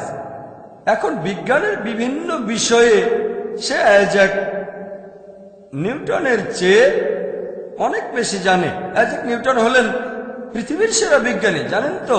Isaac Newton 1 number. Michael H heart একটা বই লিখেছিলেন ইতিহাসের সবচেয়ে প্রভাবশালী 100 জন। তিনি 1 নম্বরে বসিয়েছিলেন আমাদের নবীজি মুহাম্মদ সাল্লাল্লাহু আলাইহি ওয়াসাল্লামকে। 2 নম্বর আইজ্যাক নিউটন। কিন্তু কেউ যদি আমার কাছে এসে বলে, ধরুন আপনার ছেলে বিএসসি পাস করেছে অথবা আপনি বিএসসি পাস করেছেন, তখন কি আপনি বলবেন যে আমি আইজ্যাক নিউটনের চেয়ে অনেক বেশি জানি? দেখেন, আপনি হয়তো অনেক কিছু জানেন যেগুলো আইজ্যাক নিউটন জানতেন না। তবে বিজ্ঞান আর প্রযুক্তির ক্ষেত্রে আইজ্যাক নিউটনের যে ব্রেন ছিল, নোবেল বিজয়ী বিজ্ঞানীদেরও সেই ব্রেন নেই। আইজ্যাক নিউটনের ব্রেন অসাধারণ, তবে তার হাতে রিসোর্স কম ছিল। বিজ্ঞানের অগ্রগতিতে তার অবদান অভূতপূর্ব, এজন্য তাকে বলা হয়েছে ইতিহাসের সেরা বিজ্ঞানীদের একজন। তবে বর্তমানে একজন বিএসসি গ্রাজুয়েট নিউটনের চেয়ে অনেক বেশি জানে। সে নিউটনের থিওরিগুলো জানে, নিউটনের থিওরির কারেকশনগুলো সে জানে। নিউটনের কিছু ভুল ছিল, পরবর্তীতে অন্যান্য বিজ্ঞানীরা এসে নিউটনের থিওরিগুলো ভুল শুধরে দিয়েছেন। তাহলে একজন বিএসসি গ্রাজুয়েট বর্তমানের, সে আইজ্যাক নিউটনের চেয়ে হয়তো অনেক বেশি জানে, কিন্তু তাতে সে আইজ্যাক নিউটনের চেয়ে বড় বিজ্ঞানী কিন্তু হয়ে যাচ্ছে না। একইভাবে আমরা এখন হাদিসগুলো খুব সহজেই পেতে পারি। তার কারণ এই বিশেষজ্ঞগণ, ইমাম বুখারী, ইমাম মুসলিম আর অনেকে এই হাদিসগুলো সংগ্রহ করেছেন। এর ফলে আমরা সহজেই জানতে পারি যে এই হাদিসটা সহি কিনা। বিজ্ঞান ও প্রযুক্তির কারণে এটা সহজ হয়ে গেছে। তার মানে এই না যে আমরা এই 4 জন ইমামের চেয়ে বড়, আমরা অনেক বেশি জানি, না, মোটেও ঠিক না। আমি এই দাবি করব না, অন্য কোনো মুসলিমও করবে না। এমন না যে আমরা তাদের চেয়ে বড়, অনেক বেশি জানি। বর্তমানের বিজ্ঞান আর প্রযুক্তির কারণে আমরা এগুলো সহজেই জানতে পারি। তাই এই পয়েন্টটা আপনাদের পরিষ্কার করেই বললাম। এজন্যই বলেছিলাম যে টপিকটা স্পর্শকাতর। 4 জন ইমামকেই আমরা শ্রদ্ধা করি, তাদের সবাইকে ভালোবাসি। আর মুসলিম উম্মার একতার জন্য যে সমাধানটা, সেটা আমাদের কাছেই আছে। লেকচারের শুরুতে যে আয়াতটা বলেছিলাম, আল্লাহ পবিত্র কোরআনে বলেছেন, সূরা ইমরানের 103 নম্বর আয়াতে বলা হয়েছে, ওয়াতাসিমু বিহাবলিল্লাহি জামিআ ওয়া লা তাফাররাকু। তোমরা সবাই আল্লাহর রজ্জু শক্ত করে ধরো, পরস্পর বিচ্ছিন্ন হও না। আল্লাহ তাআলার রজ্জু কোনটা? আল্লাহর রজ্জু হলো এই পবিত্র কোরআন। আল্লাহ বলেছেন, তোমরা সবাই আল্লাহর রজ্জু শক্ত করে ধরো, পরস্পর বিচ্ছিন্ন হও না। ওয়াতাসিমু বিহাবলিল্লাহি জামিআ ওয়া লা তাফাররাকু। সবাই আল্লাহর রজ্জু শক্ত করে ধরো, পরস্পর বিচ্ছিন্ন হও না। শক্ত করে ধরো আর বিচ্ছিন্ন হও না, ডাবল গুরুত্ব, দ্বিগুণ গুরুত্ব। আর পবিত্র কোরআনের অনেক আয়াতেই বলা হয়েছে, আতিউল্লাহ ওয়া আতিউর রাসূল। আল্লাহ এবং তার রাসূলকে মেনে চলো। আল্লাহ আমাদের মুসলিমদের এই আদেশ দিয়েছেন। অনেক জায়গায় তিনি বলেছেন, সব মিলিয়ে 20টারও বেশি আয়াতে, পবিত্র কোরআনে 20টারও বেশি আয়াতে আল্লাহ তাআলা বলেছেন আতিউল্লাহ ওয়া আতিউর রাসূল। সূরা ইমরানের 32 নম্বর আয়াতে উল্লেখ করা হয়েছে, সূরা ইমরানের 132 নম্বর আয়াতে উল্লেখ করা হয়েছে, সূরা নিসার 13 নম্বর আয়াতে উল্লেখ করা হয়েছে, সূরা নিসার 59 নম্বর আয়াতে উল্লেখ করা হয়েছে, সূরা নিসার 69 নম্বর আয়াতে উল্লেখ করা হয়েছে, সূরা নিসার 80 নম্বর আয়াতে উল্লেখ করা হয়েছে, সূরা মাইদার 92 নম্বর আয়াতে উল্লেখ করা হয়েছে, সূরা আনফালের 1 নম্বর আয়াতে উল্লেখ করা হয়েছে, সূরা আনফালের 20 নম্বর আয়াতে উল্লেখ করা হয়েছে, সূরা আনফালের 46 নম্বর আয়াতে বলা হয়েছে, সূরা তাওবার 71 নম্বর আয়াতে উল্লেখ করা হয়েছে, সূরা নূরের 47 নম্বর আয়াতে উল্লেখ করা হয়েছে, সূরা নূরের 52 নম্বর আয়াতে উল্লেখ করা হয়েছে, সূরা নূরের 54 নম্বর আয়াতে উল্লেখ করা হয়েছে, সূরা আহজাবের 31 নম্বর আয়াতে উল্লেখ করা হয়েছে, সূরা আহজাবের 33 নম্বর আয়াতে উল্লেখ করা হয়েছে, সূরা মুহাম্মদের 33 নম্বর আয়াতে উল্লেখ করা হয়েছে, সূরা ফাতার 17 নম্বর আয়াতে উল্লেখ করা হয়েছে, সূরা হুজরাতের 14 নম্বর আয়াতে উল্লেখ উল্লেখ করা হয়েছে, সূরা মুজাদিলার 13 নম্বর আয়াতে উল্লেখ করা হয়েছে, সূরা তাগাবুনের 12 নম্বর আয়াতে উল্লেখ করা হয়েছে। পবিত্র কোরআনে 20টারও বেশি আয়াতে আল্লাহ বলেছেন আতিউল্লাহ ওয়া আতিউর রাসূল, আল্লাহকে মানো এবং তার রাসূলকে মানো। তাহলে আল্লাহর রজ্জু এই পবিত্র কোরআন আর সহিহ হাদিস, নবীজি মুহাম্মদ সাল্লাল্লাহু আলাইহি সাল্লাম। আল্লাহ তাআলা আমাদের বলেছেন তোমরা সবাই আল্লাহর রজ্জু শক্ত করে ধরো আর পরস্পর বিচ্ছিন্ন হও না। পবিত্র কোরআন এবং সহিহ হাদিস। আল্লাহ পবিত্র কোরআনে বলেছেন, সূরা আনামের 159 নম্বর আয়াতে উল্লেখ করা হয়েছে, আল্লাহ বলেছেন যে যারা দিন সম্পর্কে নানা মতের সৃষ্টি করেছে এবং বিভিন্ন দলে বিভক্ত হয়েছে, তাদের কোনো দায়িত্ব তোমার নয়। নবীজিকে বলছেন তাদের কোনো দায়িত্ব তোমার নয়, তাদের বিষয় আল্লাহর এখতিয়ারভুক্ত। আল্লাহ তাদের কৃতকর্ম সম্পর্কে অবহিত করবেন আর আল্লাহ তাদের বলবেন যে সত্যিটা কি। আল্লাহ নবীজিকে বলছেন যারা ধর্মে নানা মতের সৃষ্টি করে আর বিভিন্ন দলে বিভক্ত হয়, হে নবী তাদের কোনো দায়িত্ব তোমার নয়, তাদের বিষয় আল্লাহর এখতিয়ারভুক্ত। আল্লাহ তাদের কৃতকর্ম সম্পর্কে অবহিত করবেন। তার মানে ইসলাম ধর্মে বিভিন্ন দল তৈরি করা হচ্ছে হারাম, এটা নিষিদ্ধ। আর পবিত্র কোরআনে এই কথাটা অনেকবার বলা হয়েছে। আল্লাহ পবিত্র কোরআনে বলেছেন, সূরা রুমের 31-32 নম্বর আয়াতে উল্লেখ করা হয়েছে, বলা হয়েছে মুশরিকদের অন্তর্ভুক্ত হয়েও না যারা আল্লাহ সুবহানাহু ওয়া তাআলার শরীক উপাসনা করে, আর তাদের মতো হয়েও না যারা দ্বীনে মতভেদ সৃষ্টি করে বিভিন্ন দলে বিভক্ত হয় আর প্রত্যেক দল উল্লাস করে তারা সত্যের পথে আছে। আল্লাহ পবিত্র কোরআনে সূরা রুমের 31 ও 32 নম্বর আয়াতে উল্লেখ করেছেন, তাদের মতো হয়েও না যারা আল্লাহর সাথে কাউকে শরীক করে, আর তাদের মতো হয়েও না যারা দ্বীনে মতভেদ সৃষ্টি করে বিভিন্ন দলে বিভক্ত হয় আর প্রত্যেকেই উল্লাস করে যে তারাই সঠিক সত্যের পথে আছে। আল্লাহ এই কথাটা আবারও বলেছেন সূরা মুমিনুনের 53 ও 54 নম্বর আয়াতে উল্লেখ করা হয়েছে যে তাদের মতো হয়েও না যারা দ্বীনে মতভেদ সৃষ্টি করে আর বিভিন্ন দলে বিভক্ত হয় এবং তারা প্রত্যেকেই উল্লাস করে যে একমাত্র আমরাই সত্যের পথে আছি। এছাড়াও পবিত্র কোরআনে সূরা শুরার 13 ও 14 নম্বর আয়াতে উল্লেখ করা হয়েছে যে তোমরা দ্বীনকে প্রতিষ্ঠিত করো আর কোন রকম মতভেদ সৃষ্টি করো না। পবিত্র কোরআনে এরকম আরো অনেক আয়াতে বলা হয়েছে বিভিন্ন দলে বিভক্ত হয়েও না। তাহলে ইসলাম ধর্মে বিভিন্ন দল তৈরি করা এটা হারাম, এটা নিষিদ্ধ। 4টা রেফারেন্স দিলাম, এরকম আরো আছে। তবে যদি কোনো মুসলিমকে জিজ্ঞেস করি যে আপনি কি, আপনার ধর্মটা কি, কেউ বলবে আমি হানাফি, কেউ বলবে আমি শাফি, কেউ বলবে আমি হামলি, কেউ বলবে আমি মালিকি, কেউ বলবে আমি সালাফি, কেউ বলবে আমি আহলে হাদিস। আমাদের প্রিয় নবীজি কি ছিলেন? তিনি কি হানাফি ছিলেন, নাকি ছিলেন মালিকি, নাকি শাফি ছিলেন, অথবা ছিলেন হামলি, নাকি আহলে হাদিস, নাকি ছিলেন সালাফি? তিনি কি ছিলেন? আল্লাহ পবিত্র কোরআনে বলেছেন, সূরা ইমরানের 67 নম্বর আয়াতে উল্লেখ করা হয়েছে, ইব্রাহিম আলাইহিস সালাম ইহুদি অথবা খ্রিস্টান ছিলেন না, ছিলেন আত্মসমর্পণকারী, ছিলেন মুসলিম। পবিত্র কোরআনে সূরা ইমরানের 52 নম্বর আয়াতে উল্লেখ করা হয়েছে যে যীশু খ্রিস্টের অনুসারী যারা ছিল তারা সবাই বলল আমরা তো মুসলিম। আল্লাহ পবিত্র কোরআনে বলেছেন, সূরা হজের 78 নম্বর আয়াতে উল্লেখ করা হয়েছে, তোমরা জিহাদ করো আল্লাহ সুবহানাহু ওয়া তাআলার পথে, হে মুমিনগণ জিহাদ করো আল্লাহর পথে যেভাবে জিহাদ করা উচিত। তোমরা জিহাদ করো অধ্যবসায় এবং শৃঙ্খলার সাথে জিহাদ করে যাও। আল্লাহ তোমাদের মনোনীত করেছেন, তিনি দ্বীনের ব্যাপারে তোমাদের উপর কঠোরতা আরোপ করেননি। তিনি তোমাদের জন্য যে ধর্ম মনোনীত করেছেন, যে দিন মনোনীত করেছেন সেটা হচ্ছে ইব্রাহিমের দিন। তিনি তোমাদের নাম দিয়েছেন মুসলিম, আগের সব আসমানি কিতাবে এবং এই কিতাবেও আল্লাহ বলেছেন তিনি আমাদের মুসলিম বলে ডেকেছেন, আগেকার আসমানি কিতাবে আর এই কিতাবেও। সুতরাং যাকাত দাও, নামাজ আদায় করো। তাহলে আল্লাহ বলেছেন তিনি আমাদের নামকরণ করেছেন মুসলিম, এই আসমানি কিতাবে আর আগের কিতাবে। তাহলে আল্লাহ আমাদের যে লেভেল দিয়েছেন সেটা হলো মুসলিম।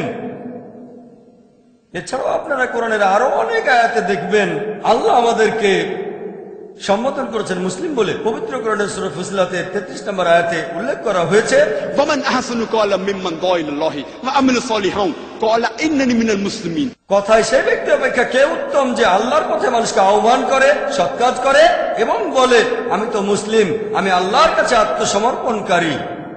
আল্লাহ বলেননি যে আমরা হানাফি বা শাফি বা হামলি বা মালিকি বা সালাফি বা আহলে হাদিস। আল্লাহ আমাদের বলেছেন قال إنني من المسلمين। বলো আমি একজন মুসলিম। আল্লাহ কথা আবার বলেছেন সূরা জুমারের 12 নম্বর আয়াতে উল্লেখ করা হয়েছে, বলো আমি সেই প্রথম কয়েকজনের মধ্যে একজন যারা মুসলিম, যারা আল্লাহর কাছে আত্মসমর্পণ করে। আল্লাহ বলছেন বলো তুমি সেই প্রথম কয়েকজন মুসলিমের ভেতরে একজন। আমার লেকচারের শুরুতে দাওয়ার মাস্টারকে এটা নিয়ে বলেছিলাম, একেবারে শুরুতে না, একটু পরে লেকচার শুরুর আগে। দাওয়ার মাস্টার কি হচ্ছে সূরা ইমরানের 64 নম্বর আয়াত, যেখানে উল্লেখ করা হয়েছে قل يا أهل الكتاب বলো হে কিতাবীগণ تعالوا إلى كلمة سواء بيننا وبينكم এসো সেই কথায় যা আমাদের ও তোমাদের মধ্যে এক। প্রথম সাদৃশ্য কি? ألا نعبد إلا الله আমরা আল্লাহ ছাড়া কারো ইবাদত করি না, ولا نشرك به شيئا আল্লাহর সাথে কাউকে শরীক করি না। ولا يتخذ بعضنا بعضا أربابا من دون الله আমরা আল্লাহ ব্যতীত আমাদের মধ্য থেকে কাউকে ঈশ্বর বলে গ্রহণ করি না। فإن تولوا যদি তারা মুখ ফিরিয়ে নেয় فقولوا اشهدوا বলো তোমরা সাক্ষী থাকো بأننا مسلمون। যে আমরা মুসলিম, আল্লাহর কাছে আত্মসমর্পণ করি। যখন আমরা অমুসলিমদের সাথে কথা বলি, কোনো সমস্যা হলে فقولوا اشهدوا তোমরা সাক্ষী থাকো যে আমরা মুসলিম, আল্লাহ তাআলার কাছে নিজের ইচ্ছাকে সমর্পণ করি। এরপর পবিত্র কোরআনে সূরা হজের 78 নম্বর আয়াতে উল্লেখ করা হয়েছে যে আল্লাহ আমাদের নামকরণ করেছেন মুসলিম। সব মিলিয়ে পবিত্র কোরআনে 7টি আয়াতে বলেছেন আল্লাহ তাআলা নিজেদের মুসলিম বলো, কুল বলো তোমরা মুসলিম, বলো তোমরা মুসলিম। পবিত্র কোরআনের সূরা ফুসিলাতে 33 নম্বর আয়াতে উল্লেখ করা হয়েছে। এরপর সূরা জুমারের 12 নম্বর আয়াতে উল্লেখ করা হয়েছে, সূরা ইমরানের 64 নম্বর আয়াতে উল্লেখ করা হয়েছে, সূরা বাকারার 136 নম্বর আয়াতে উল্লেখ করা হয়েছে, এরপর সূরা আম্বিয়ার 108 নম্বর আয়াতে উল্লেখ করা হয়েছে, সূরা কাসাসের 53 নম্বর আয়াতে উল্লেখ করা হয়েছে, সূরা আনকাবুতের 46 নম্বর আয়াতে উল্লেখ করা হয়েছে। পবিত্র কোরআনের 7টি জায়গায় আল্লাহ বলেছেন বলো যে তোমরা মুসলিম, তোমরা বলো যে তোমরা মুসলিম। তাহলে মতভেদটা আসছে কোথা থেকে? তারা 4 জনে বিখ্যাত ইমাম, ইমাম আবু হানিফা, ইমাম মালিক, ইমাম শাফি, ইমাম আহমদ ইবনে হাম্বল। আমরা তাদের ভালোবাসি, সবাইকে শ্রদ্ধা করি, সবাইকে সম্মান করি, তারা বিখ্যাত বিশেষজ্ঞ। কিন্তু আমরা যদি এই ইমামদের জীবন কাহিনী পড়ি, তাহলে তাদের কথাগুলো আমরা বুঝতে পারবো সত্যিকার ভাবে। যদি ইমাম শাফির জীবন কাহিনী পড়েন, ইমাম আবু হানিফার জীবন কাহিনী পড়েন, তিনি আগে এসেছেন। তিনি জন্মেছিলেন 701 খ্রিস্টাব্দে সি খ্রিস্টিয়ান এরা, আর মারা গেছেন 767 খ্রিস্টাব্দে সি হিজরি 150 হিজরি সালে। তিনি বলেছেন, আবু ইউসুফের বর্ণনা অনুযায়ী আবু হানিফার একজন ছাত্র, ইমাম আবু হানিফা বলেছেন যে হে ইয়াকুব, হে ইয়াকুব, তারা অভিশপ্ত হোক যারা আমার মতামতগুলো লিখে রাখে। কারণ আমি হয়তো আজকে কিছু বললাম, কালকে সেটা বাদ দিতে পারি। হয়তো আগামীকাল একটা মতবাদ দেব, পরের দিনই সেটা বাতিল করব। ইমাম আবু হানিফা বলেছেন, হে ইয়াকুব, তারা অভিশপ্ত হোক যারা আমার মতবাদগুলো লিখে রাখে। কারণ আজকে হয়তো একটা মতামত দেব, কালই সেটা বাদ দিয়ে দেব। হয়তো আগামীকাল একটা মতবাদ দেব, পরের দিনই বাতিল করে দেব। তাহলে আবু হানিফা, আল্লাহ তাকে শান্তিতে রাখুন, রহমতুল্লাহ আলাইহি, তিনি তার মতামত লিখে রাখাকে উৎসাহিত করেননি। যদি না সেটার ব্যাপারে সবাই একমত হয়, সব বিশেষজ্ঞ আর ছাত্ররা যদি একমত হয়, সেক্ষেত্রে অনুমতি দিয়েছেন। এটা বাদে তার মতামত লিখে রাখা তিনি পছন্দ করতেন না। আর ইমাম হানিফার একজন ছাত্রের কথা অনুযায়ী জুফার, তিনি বলেছেন যে ইমাম আবু হানিফা, তিনি বলেছেন যে আমাদের সাবধান থাকতে হবে। আমাদের মতামত, আমরা তো মানুষ, সেজন্য ভুল হয়ে যেতে পারে। আমি আজকে যে মতটা দিয়েছি, আবু হানিফা বলেছেন, বর্ণনা দিয়েছেন আবু হানিফার একজন ছাত্র জুফার, যে আমি লোকজনকে নিষেধ করি কোনো প্রমাণ ছাড়া মতামতটা প্রচার করতে যে মতামতটা আমি দিয়েছি, আবু হানিফা বলেছেন যে আমি লোকজনকে নিষেধ করি কোন রকম প্রমাণ ছাড়া তারা যেন আমার মতামতগুলো প্রচার না করে। কোনো প্রমাণ ছাড়া আমার মতামতগুলো প্রচার করো না, আমার ফতোয়াগুলো অন্যদের কাছে প্রচার করো না। তার মানে যদি আপনি কোনো প্রমাণ না পান তাহলে ইমাম আবু হানিফার মতামতগুলো প্রচার করবেন না। তিনি লোকজনকে নিষেধ করেছেন যদি তারা কোনো প্রমাণ না পায় তাহলে ইমাম আবু হানিফার মতামতগুলো যেন প্রচার না করে, এটা বলেছেন ছাত্র জুফার। এরপর আরো দেখবেন যে ইমাম ইবনে আব্দুল বার্ক, ইমাম ইবনে আব্দুল বার্ক তিনি লিখেছেন, তিনিও একজন শ্রদ্ধেয় ইমাম। তিনি বলেছেন যে আবু হানিফা বলেছেন, ইমাম আবু হানিফা বলেছেন যে সহিহ হাদিসই আমার মাযহাব। যদি তোমরা সহিহ হাদিস খুঁজে পাও সেটাই আমার মাযহাব, যদি তোমরা একটা সহিহ হাদিস পাও সেটাই আমার জীবন দর্শন, সেটাই আমার মাযহাব। আর আবু হানিফা রাদিয়াল্লাহু আনহুর এক ছাত্র মুহাম্মদের কথা অনুযায়ী বলেছেন, আবু হানিফা বলেছেন যে ইমাম আবু হানিফা বলেছেন যদি আমার কোনো একটা ফতোয়া, আমার কোনো একটা মতামত আল্লাহর কিতাবের বিরুদ্ধে যায় এবং তার রাসূলের কথার বিরুদ্ধে যায়, আমার সে মতামত বাতিল করে দাও। তার মানে যদি ইমাম আবু হানিফার এমন কোন ফতোয়া পান যেটা আল্লাহ এবং রাসূলের বিরুদ্ধে যায়, কোরআন হাদিসের বিরুদ্ধে যায়, সেই ফতোয়া বাতিল করে দেন। আর লোকজন যখন জিজ্ঞেস করে আমার ওযু কি ভাঙবে যদি দুর্ঘটনাবশত কোনো মহিলাকে স্পর্শ করি, অথবা কেউ যদি জিজ্ঞেস করে যে সূরা ফাতিহা শেষ হলে আমরা শব্দ করে আমিন বলবো না কি বলবো না, তখন আমি বলি যে আমি সূরা ফাতিহা শেষ হলে শব্দ করে আমিন বলি। ধরেন ইমাম জামাতে পড়াচ্ছেন ফজরের নামাজ অথবা মাগরিব বা ইশার নামাজ, ইমাম যখন বললেন আমি শব্দ করে বলি আমিন। আর এই কারণেই আমি একজন পাক্কা হানাফি। আবু হানিফা বলেছেন যদি দেখো আমার কোনো মতামত, আমার কোনো ফতোয়া আল্লাহর কিতাব এবং রাসূলের বিরুদ্ধে যাচ্ছে, আমার ফতোয়া বাতিল করে দাও। তাই আমি ইমাম হানিফার ফতোয়া বাতিল করছি যে শব্দ করে আমিন বলো না, আর আমি সূরা ফাতিহা শেষ হলে জোরে করে আমিন বলছি। এই কারণেই আমি একজন পাক্কা হানাফি। হানাফি শব্দের অর্থ যে ইমাম আবু হানিফার শিক্ষাকে অনুসরণ করে। তাই আমি বলবো আমি একজন পাক্কা হানাফি 100%। অন্যান্য হানাফিরা হয়তো 60 বা 70%। সহিহ হাদিস আমার মাযহাব।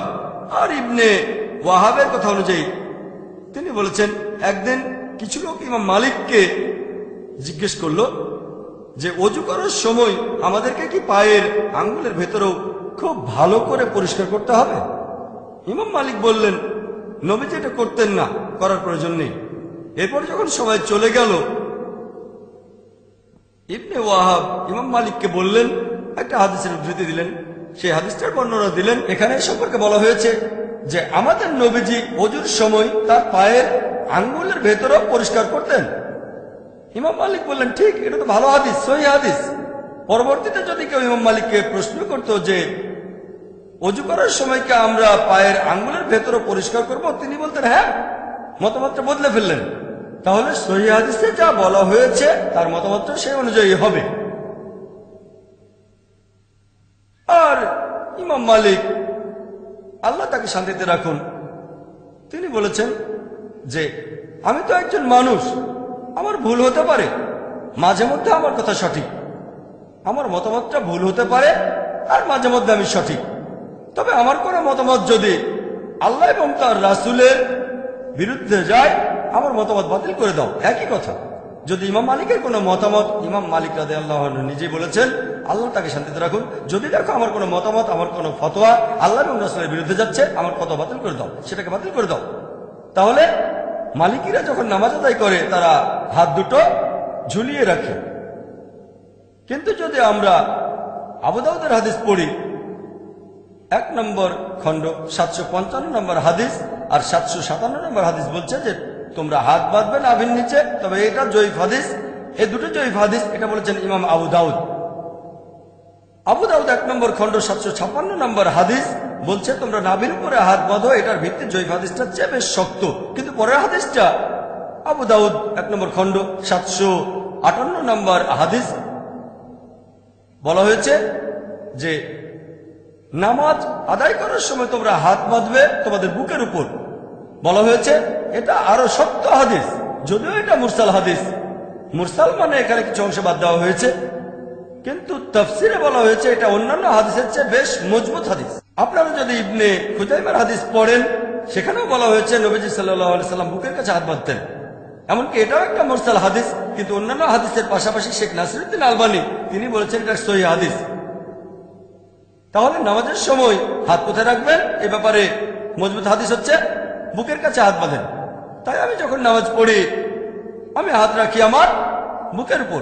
সেজন্যই বলেছি আমি একজন পাক্কা মালিকি। ইমাম মালিক বলেছেন, যদি দেখো আমার কোনো ফতোয়া আল্লাহ এবং রাসূলের বিরুদ্ধে যাচ্ছে, আমার সে ফতোয়া বাতিল করে দাও। এখন যদি মালিকিরা বলে, ইমাম মালিক বলেছেন তোমাদের বুকের কাছে হাত বাঁধো, যদিও তিনি বলেননি, তারপরে ধরে নিলাম যে তিনি বলেছেন। তিনি আরো বলেছেন, যদি আমার কোনো ফতোয়া আল্লাহ রাসূলের বিরুদ্ধে যায় তাহলে সেটা বাদ দিয়ে দাও। আমি তার ফতোয়াকে বাদ দিয়েছি। নামাজের সময় হাত বাঁধি বুকের উপরে, আর সেজন্য আমি পাক্কা মালিকি, 100%, কোনো ফাঁক নেই। অন্যান্য মালিকরা হয়তো 60-70%, আর আমি 100% সম্পূর্ণ মালিকি। আর আপনারা যদি ইতিহাস পড়েন, আব্বাসীদের শাসন আমলে যখন আব্বাসীয় খলিফারা শাসন করতেন, আবু জাফর আর হারুনুর রশিদ, এই দুজন খলিফায় তারা ইমাম মালিকের ফতোয়াগুলো ছাপাতে চেয়েছিলেন, যেটাকে বলা হয় মুয়াত্তা মালিক। তিনি বললেন না, কারণ নবী সাল্লাল্লাহু আলাইহি সাল্লামের সাহাবীগণ বিভিন্ন প্রান্তে ছড়িয়ে আছেন। আমি যতটুকু জানি তার উপর ভিত্তি করে বিভিন্ন মতামত দেই। যেহেতু নবী সাল্লাল্লাহু আলাইহি সাল্লামের সাহাবীগণ পৃথিবীর বিভিন্ন প্রান্তে ছড়িয়ে আছেন, আমি নিশ্চিতভাবে বলতে পারি না যে আমার মতামতে সঠিক কিনা। সেজন্য তিনি তার মুয়াত্তা লেখার জন্য খলিফাদেরকে অনুমতি দেননি। তার ফতোয়াকে তিনি সেই দেশের আইন বলে মেনে নিতে রাজি হননি। চিন্তা করেন, ইমাম মালিক ব্যাপারটাকে এভাবেই দেখতেন। আল্লাহ তাকে শান্তিতে রাখুন। এরপর আছেন ইমাম শাফি। ইমাম শাফি তিনি ইমাম মালিকের ছাত্র ছিলেন। এছাড়াও তিনি ইমাম হানিফার একজন ছাত্রের ছাত্র ছিলেন। আর ইমাম শাফি বলেছেন, এটা সম্ভব না যে একজন মানুষ নবীজি সাল্লাল্লাহু আলাইহি সাল্লামের সবগুলো হাদিস জানবে। যদি আপনি কোনো একটা হাদিস না জানেন, আপনার ফতোয়া ভুল হতে পারে। আর এই কারণেই তিনি বলেছেন, যদি দেখো কোনো মতামত ইমাম মালিকের মতামত অথবা আমার মতামত বা ইমাম মালিকের বা আল আউজারির বা থাউরির, আগে দেখো তারা এটা কোথায় পেয়েছেন, তার উৎসটা কোথায়। তিনি বলেছেন, আমার মতামত অন্ধভাবে অনুসরণ করো না, চোখ বুঝে আমাকে অনুসরণ করো না। আগে দেখো মতামতটা কোত্থেকে পেয়েছেন, পেছনে যাও। আর ইমাম শাফি, আল্লাহ তাকে শান্তিতে রাখুন, রহমতুল্লাহ আলাইহি, তিনি বলেছেন যে যদি কোনো সহিহ হাদিস খুঁজে পাও সেটাই আমার মাযহাব। তাহলে ইমাম শাফির মাযহাবটা হচ্ছে সহিহ হাদিসের মাযহাব। তিনি বলেছেন, যদি কোনো সহিহ হাদিস খুঁজে পাও যেটা আমার মতামতের বিরুদ্ধে যায়, মতামতটা বাতিল করে দাও। ইমাম শাফি বলেছেন, যদি দেখো আমার কোনো ফতোয়া আল্লাহ এবং রাসূলের বিরুদ্ধে যাচ্ছে, আমার ফতোয়া বাদ দিয়ে দাও। লোকজন যদি আমাকে জিজ্ঞেস করে, যদি ওযু অবস্থায় থাকি, তখন কোনো মহিলাকে টাচ করে বা মহিলা আমাকে টাচ করে, ওযু কি ভেঙে যাবে আমার? আমি বলবো না, এতে ওযু ভাঙবে না, কারণ বেশ কিছু সহিহ হাদিস আছে আবু দাউদ এবং সহিহ মুসলিমে যে ওযু ভেঙে যাবে না। তাহলে এজন্য আমি পাক্কা শাফি। কারণ ইমাম শাফি বলেছেন, যদি তোমরা দেখো যে আমার কোনো ফতোয়া আল্লাহর কালাম এবং নবীজির হাদিসের বিরুদ্ধে যাচ্ছে, অন্য কথা বলছে, আমার ফতোয়া বাদ দিয়ে দাও। এই কারণে আমি একজন পাক্কা শাফি। অন্যান্য শাফিরা হয়তো 60-70% শাফি বা 80%, তবে 100% না, আমি একেবারে পাক্কা শাফি। আর আপনার ইতিহাস পড়লে দেখবেন ইমাম শাফি তিনি তখন বাগদাদে, ইমাম শাফি তার ফতোয়া নিয়ে একটা বই লিখেছিলেন যার নাম আল হুজ্জা। পরবর্তীতে তিনি একবার মিশরে গিয়ে আবার ফিরে এলেন। তারপর তিনি ইমাম লায়েক ইবনে সাদের ছাত্রদের অধীনে পড়াশোনা করলেন। এ সময় অনেক বিষয়ে তার দৃষ্টিভঙ্গি বদলে গেল। তিনি নতুন একটা বই লিখলেন, আলুম। তাহলে ইমাম শাফি প্রথমে একটা বই লিখেছেন আল হুজ্জা, পরে আরেকটা নতুন বই আলুম। তার মানে ইমাম শাফি যখন ইমাম লায়েকের ছাত্রের কাছে পড়েছেন, মানুষের একটা ভুল ধারণা আছে যে ইমাম মাত্র 4 জন, আর অনেক আছেন। এই 4 জন ইমাম তারা অনেক জনপ্রিয়, কারণ তাদের ছাত্ররা তাদের কথা প্রচার করেছেন। এছাড়াও আরো ইমাম ছিলেন, যেমন ইমাম লায়েত ইবনে সাদ। ইমাম শাফি একটা কথা বলেছিলেন, যদিও তিনি ইমাম মালিকের ছাত্র ছিলেন। তিনি বলেছেন যে ইমাম লায়েতের ফিকা সম্পর্কে যে জ্ঞান আছে সেটা ইমাম মালিকের চেয়ে অনেক বেশি। ইমাম শাফি এটা বলতে পারেন, আমরা পারি না। এছাড়াও আরো অনেক ইমাম আছেন। চতুর্থ ইমাম ইমাম আহমদ ইবনে হাম্বল। ইমাম আহমদ ইবনে হাম্বলও একই মত পোষণ করতেন। তিনি এত কঠোর ছিলেন যে ইমাম আবু হানিফা তিনি বলেছেন, নিশ্চিত না হওয়া পর্যন্ত আমার কোনো ফতোয়া লিখো না যদি সেটাতে সবাই একমত হয়। ইমাম আহমদ ইবনে হাম্বল এর চেয়ে অনেক বেশি কড়া ছিলেন। তিনি বলেছেন, আমার কোনো মতামতই লিখে রেখো না। যদি আমার মতামতকে যাচাই করতে চাও, অথবা ইমাম মালিকের মতামত, আমার মতামত, বা ইমাম মালিক, ইমাম শাফি, ইমাম আবু হানিফা প্রধান উৎসগুলো দেখো। আর যদি দেখো আমার কোনো ফতোয়া আল্লাহ এবং তার রাসূলের বিরুদ্ধে যাচ্ছে, ফতোয়া বাতিল করে দাও। এই কারণে আমি বলছি, আমি একজন 100% হামলি। হামলি মানে তো যারা ইমাম আহমদ ইবনে হাম্বলকে অনুসরণ করে চলে, আমি পুরো 100% হামলি। আর অন্য হামলিরা হয়তো 70 বা 80%। তাহলে যদি বলেন যে ইমাম আবু হানিফা যা বলেছেন, আল্লাহ সুবহানাহু ওয়া তাআলা তাকে শান্তিতে রাখুন, সেগুলো মানলে হবেন হানাফি। আমি একজন পাক্কা হানাফি, 100% হানাফি। যদি ইমাম মালিককে অনুসরণ করলে মালিকি হওয়া যায়, আমি পুরো 100% মালিকি। আর যদি ইমাম শাফিকে অনুসরণ করলে শাফি হওয়া যায়, আমি 100% শাফি। আর যদি ইমাম আহমদ ইবনে হাম্বলকে মেনে চললে হামলি হওয়া যায়, আমি তাহলে 100% পাক্কা হামলি। কারণ এই চারজন বিখ্যাত ইমামই বলেছেন, যদি দেখো আমার কোনো ফতোয়া আল্লাহ এবং রাসূলের বিরুদ্ধে যাচ্ছে, আমার ফতোয়া বাদ দিয়ে দাও তোমরা। দেখেন, এই চারজন ইমামের অনুসারী এই মাযহাবগুলো আসলে কি? মাযহাব শব্দের অর্থ কি? মাযহাব মানে পথ, যাওয়ার রাস্তা অথবা যাওয়ার সময়। মাযহাবের আরেকটা প্রতিশব্দ সুন্নাহ। সুন্নাহ শব্দটার অর্থ পথ। নবীজির সুন্নাহ মানে নবীজির দেখানো পথ। তাহলে এই চারজন বিখ্যাত ইমামের মাযহাব ছিল আমাদের নবীজির মাযহাব। চারজন ইমামই বলেছেন, যদি কোনো সহিহ হাদিস পাও আমার ফতোয়া বাদ দাও। তার মানে এই চারজন ইমাম, তাদের মাযহাব ছিল আমাদের রাসূলের মাযহাব। সহজ, রাসূলের দেখানো পথ। ইমাম আবু হানিফা রাদিয়াল্লাহু আনহু, আল্লাহ তাকে শান্তিতে রাখুন, তিনি নতুন করে হানাফি মাযহাব বলে কিছু চালু করেননি। ইমাম মালিকি মাযহাব নামে নতুন কিছু চালু করেননি। ইমাম শাফি নতুন করে শাফি মাযহাব চালু করেননি তিনি। ইমাম আহমদ ইবনে হাম্বল, তিনি হামলি মাযহাব নামে নতুন কিছু চালু করেননি। তারা সবাই নবীজির মাযহাব অনুসরণ করেছেন।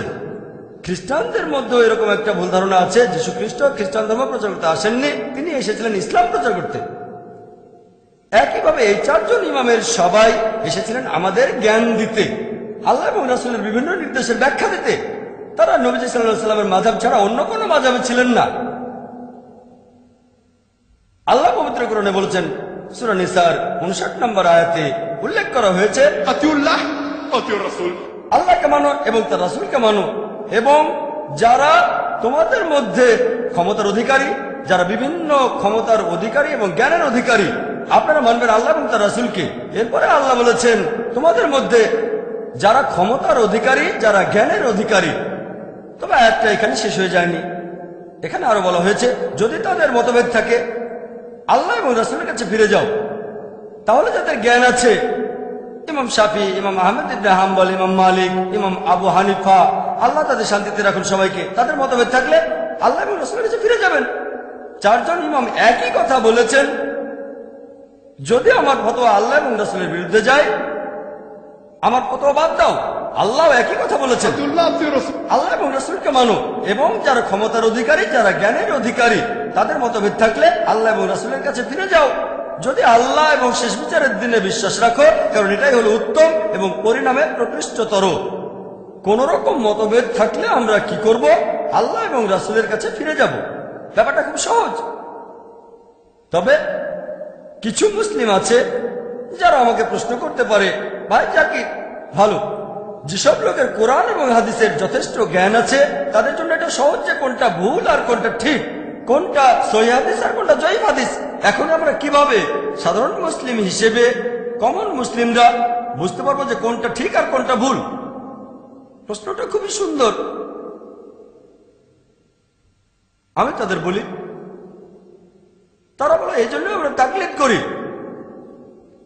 তখন তাদের বলি এই তাকলিদ শব্দটার অর্থ কি? তাকলিদ মানে দেখেন, কোন ইমামের কথাগুলো অনুসরণ করলে সেটাকে তাকলিদ বলা হয় না, হবেন মুকাল্লিদ। যদি আপনি প্রমাণ করে দেখান আপনার ইমাম ভুল করেছেন, তারপর সেটা শুধরে দিলেন, তখনও আপনি থাকবেন মুকাল্লিদ। যেমন ধরেন, যদি আপনার মায়ের হার্টে কোনো সমস্যা থাকে, ঠিক হার্টে সমস্যা আছে, তাহলে ডাক্তার লাগবে। এখন কার কাছে যাবেন? ডাক্তার কাছে তো যাবেন না, যাবেন একজন হার্ট স্পেশালিস্টের কাছে। আপনি ভেবে দেখবেন এমবিবিএস, না না না না, এমডি, হ্যাঁ এমডি। এমডি কিসের উপরে? ব্রেনের উপর? না না না না, হার্ট। ঠিক আছে, তাহলে ডাক্তারের কাছে যাওয়ার আগে রিসার্চ করবেন আপনি সেই ডাক্তারের ডিগ্রিটা দেখবেন। এমবিবিএস, না না না, এমডি, হ্যাঁ কিসের উপরে এমডি? গাইনোকোলজি, না না না, কিডনি, না না না, ব্রেন, না না না, কার্ডিওলজি, হ্যাঁ ঠিক আছে, ডিএম, আরো উপরে এমডি অব মেডিসিন, তার চেয়ে বড় ডাক্তার হচ্ছে ডিএম। আগে রিসার্চ করে তারপরে ডাক্তারের কাছে যান। যে কোনো ডাক্তারকে তো দেখাবেন না। যদি রাস্তায় কেউ বলে আপনার মায়ের হার্টের সমস্যা, একটা কাজ করেন, আপনি কি সেটা করবেন? তার কথা শুনবেন না, আপনি রিসার্চ করবেন। একইভাবে তৃতীয় ক্যাটাগরি, আল্লাহ এবং তার রাসূলকে মানো। তৃতীয় ক্যাটাগরি হলো তোমাদের মধ্যে যাদের জ্ঞান আছে অথবা যারা হলো ক্ষমতার অধিকারী। আপনি রিসার্চ করবেন। একজন বিশেষজ্ঞ কোনো মত দিলে সেটা ঠিক হতে পারে, ভুলও হতে পারে, আপনি সব চেক করতে পারবেন না। ধরেন 10 জন বিশেষজ্ঞের মত শুনলেন, আপনি বললেন যে প্রথম বিশেষজ্ঞ প্রায় 30-40টা রেফারেন্স দিয়েছেন, আমি 20টা চেক করে দেখেছি, 20টাই কোরআন এবং সহিহ হাদিসে, তাহলে 21 নম্বরটা চেক করতে হবে না। এরপর তৃতীয় বিশেষজ্ঞকে দেখলেন, তারটা হলো মিক্সচার, কিছু আছে সহিহ হাদিস আর কিছু জয়ীফ হাদিস। তৃতীয় বিশেষজ্ঞ, তার বলা বেশিরভাগ কথাই হচ্ছে ভিত্তিহীন, সেখানে কোনো সহিহ হাদিস নেই। বুখারী, সহিহ বুখারী খোলেন, 7000-এরও বেশি হাদিস আছে, একটা সাথেও মিলে না। তাহলে অনেক বিশেষজ্ঞ আছেন, আপনি চেক করে দেখবেন। এখন আপনি চেক করে তারপর বুঝতে পারলেন যে হ্যাঁ প্রথম বিশেষজ্ঞ, হ্যাঁ কথা বলার সময় তিনি রেফারেন্স দেন, সব রেফারেন্সগুলো চেক করি কোরআন হাদিস দিয়ে। তারপর কি হবে? তাদের কোনো প্রশ্ন করলেন, 3 জন বিশেষজ্ঞ মতামত দিলেন, আপনি অটোমেটিক্যালি মানবেন প্রথম জনের কথা, কারণ এর আগে তার 20টা রেফারেন্স চেক করেছেন, সবগুলোই ঠিক ছিল। তাহলে ইনশাল্লাহ 21 নম্বর রেফারেন্সটাও ঠিক হবে। প্রত্যেক মুসলিম বিশেষজ্ঞের বলা সবকিছু চেক করতে পারবেন না। আপনি এখানে আগে রিসার্চ করে নেবেন প্রথম যে বিশেষজ্ঞ, হ্যাঁ তিনি কোরআন হাদিস নিয়ে কথা বলেন। ধরেন মোট 4 জন বিশেষজ্ঞ, ইনি হলেন প্রথম বিশেষজ্ঞ। এরপর দ্বিতীয় বিশেষজ্ঞ যা বলেছেন তার কিছু সঠিক কিছু বেঠিক। এরপর তৃতীয় যে বিশেষজ্ঞ, বেশিরভাগই ভুল। তাহলে আপনি রিসার্চ করে বোঝার চেষ্টা করবেন যে কেমন বিশেষজ্ঞ। তারপর যদি রিসার্চ না করে প্রথম বিশেষজ্ঞকে মেনে চলেন, কোনো সমস্যা নেই। তবে ধরেন আপনি প্রথম বিশেষজ্ঞের কথা মানেন, তার উপরে রিসার্চ করেছেন, আরেকজন বিশেষজ্ঞ বললেন প্রথমজন যা বলেছেন সেটা ভুল, আমি প্রমাণ করে দেখাতে পারি কোরআন এবং হাদিস দিয়ে। প্রমাণটা চেক করেন, যদি প্রমাণ ভুল হয় তাকে বাতিল করেন, প্রথমজনকে মেনে চলেন। কিন্তু সেই প্রমাণটা সেই বিশেষজ্ঞ যেটা দেখিয়েছেন যে কোরআন আর হাদিসের কথা প্রথম বিশেষজ্ঞের কথার বিরুদ্ধে যাচ্ছে, তাহলে প্রথম বিশেষজ্ঞের কথা বাতিল করে দেন। এখানে আরেকটা উদাহরণ দেই।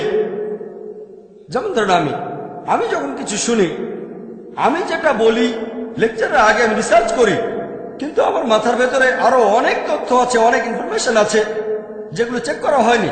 তারপরও ক্যাটাগরি করি। যেমন ধরেন, যদি আমি শেখ নাসিরউদ্দিন আলবানীর কোনো মতামত শুনি, মাশাআল্লাহ তিনি কিছুদিন আগে মারা গেছেন, আমার মতে তিনি বর্তমান সময়ের অন্যতম সেরা মুহাদ্দিস ছিলেন, তাই তিনি যা বলেছেন আমি সেগুলো অনুসরণ করি, কারণ আমি চেক করে দেখেছি তিনি মাশাআল্লাহ কোরআন হাদিস অনুযায়ী কথা বলতেন। কিন্তু কেউ যদি ফতোয়া দেন নাসিরউদ্দিন আলবানীর বিরুদ্ধে, যদি সেটা কোরআন হাদিস অনুযায়ী হয়, নাসিরউদ্দিন আলবানীর ফতোয়াটাকে আমি বাতিল করে দেব, করতে পারি। তবে আমি জানি যে প্রত্যেক মানুষই ভুল করতে পারে।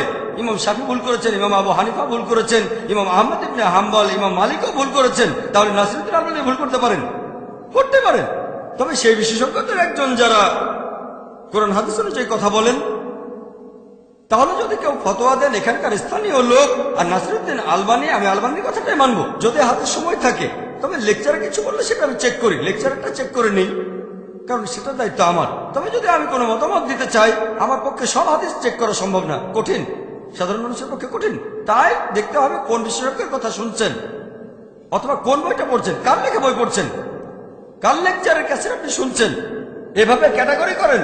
ভালো বিশেষজ্ঞ, এই বিশেষজ্ঞের 20% কথা ভুল, এই বিশেষজ্ঞের 50%, এই বিশেষজ্ঞের 90% ভুল। তারপর যদি হাতে সময় না থাকে আর প্রথম বিশেষজ্ঞের উপরে আপনার ভরসা থাকে, সবকিছু চেক করতে আর হবে না। যদি হাতে সময় থাকে তাহলে চেক করেন, ভালো, আলহামদুলিল্লাহ, মাশাআল্লাহ। যদি সময় থাকে চেক করতে পারেন, তবে এটা তাকলিদ না। যদি কেউ প্রমাণ দেখায় যে আপনি যাকে মেনে চলেন তার কথা ভুল, তারপরও তাকে অন্ধভাবে অনুসরণ করেন, সেটা তাকলিদ। আমরা তাকলিদ করবো শুধু আল্লাহ এবং রাসূলের উদ্দেশ্যে, ব্যাস, আতিউল্লাহ আতিউর রাসূল, ব্যাস, আর কেউ না।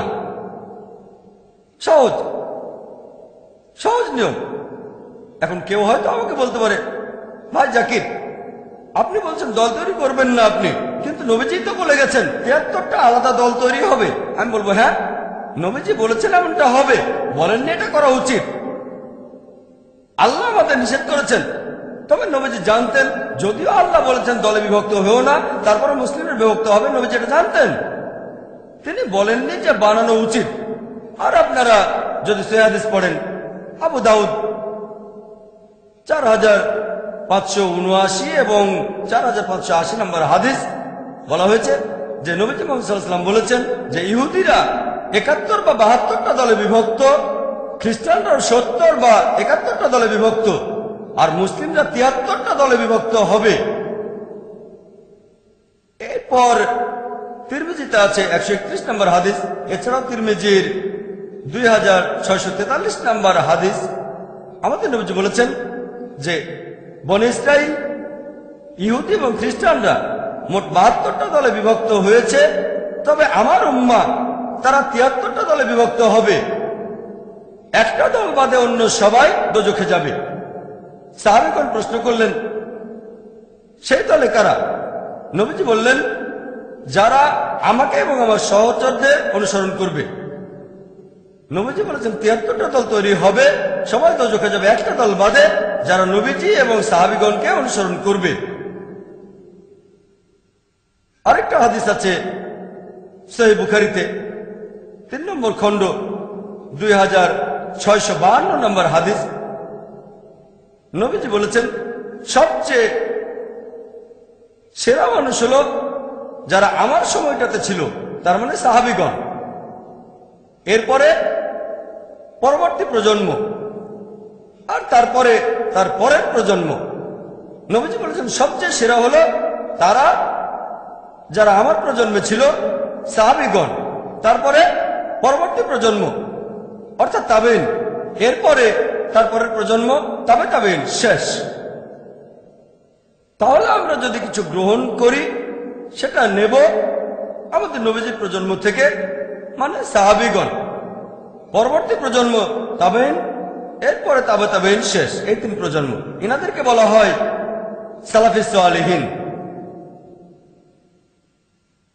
অর্থাৎ ন্যায়নিষ্ঠ পূর্বপুরুষ অথবা ন্যায়নিষ্ঠ পূর্ববর্তীগণ। সালাফ মানে পূর্বপুরুষ, পূর্ববর্তী। তাহলে শরিয়ার মধ্যে, ইসলামিক শরিয়ায় সবচেয়ে গুরুত্বপূর্ণ ক্যাটাগরি মোট 4টা। এর মধ্যে সবচেয়ে গুরুত্বপূর্ণ পবিত্র কোরআন, আল্লাহ তাআলার কালাম। যদি কোনো কিছু খোঁজেন আর কোরআনে না পান, তাহলে পরের উৎসে চলে যাবেন, সেটা হচ্ছে হাদিস, সহিহ হাদিস, আমাদের নবীজির হাদিস। হাদিসগুলোর মধ্যে নবীজি যে নির্দেশগুলো দিয়েছেন সেগুলোর গুরুত্ব তার কাজের চেয়ে বেশি। যদি নবীজির কথা আর কাজে পার্থক্য থাকে, কথার গুরুত্ব বেশি। তৃতীয় উৎস, সেটা সাহাবীগণ, ইজমা। 3টা প্রজন্ম, সাহাবীগণ, তাবেঈন, তাবে তাবেঈন, ইজমা। সাহাবীগণের কয়েকজনের মতামত, সেটা একজনের মতামতের চেয়ে বেশি গুরুত্ব পাবে। তারপর তাবেইন, তাবে তাবেইন। আর একেবারে শেষ উৎস হলো কিয়াস। যদি প্রথম তিনটা উৎস থেকে কিছু না পান, কোরআনে পেলেন না, হাদিসে পেলেন না, তারপরে এই তিনটা প্রজন্মের জীবন কাহিনীতেও কিছু পেলেন না, তখন ব্যবহার করবেন কিয়াস, সাদৃশ্য দেখে অনুমান করা।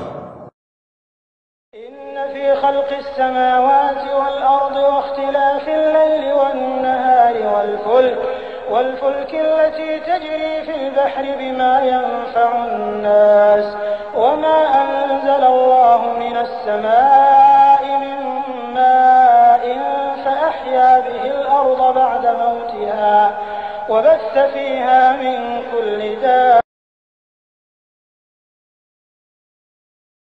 About every move you make, it's time to share and to declare the hope in my heart won't break.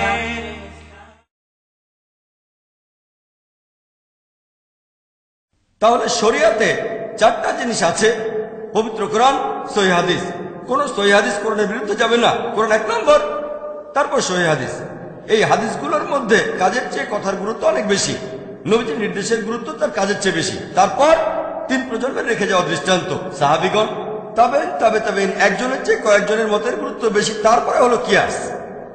আমরা এই নিয়মটা মেনে চলবো কোরআন আর সুন্নাহ।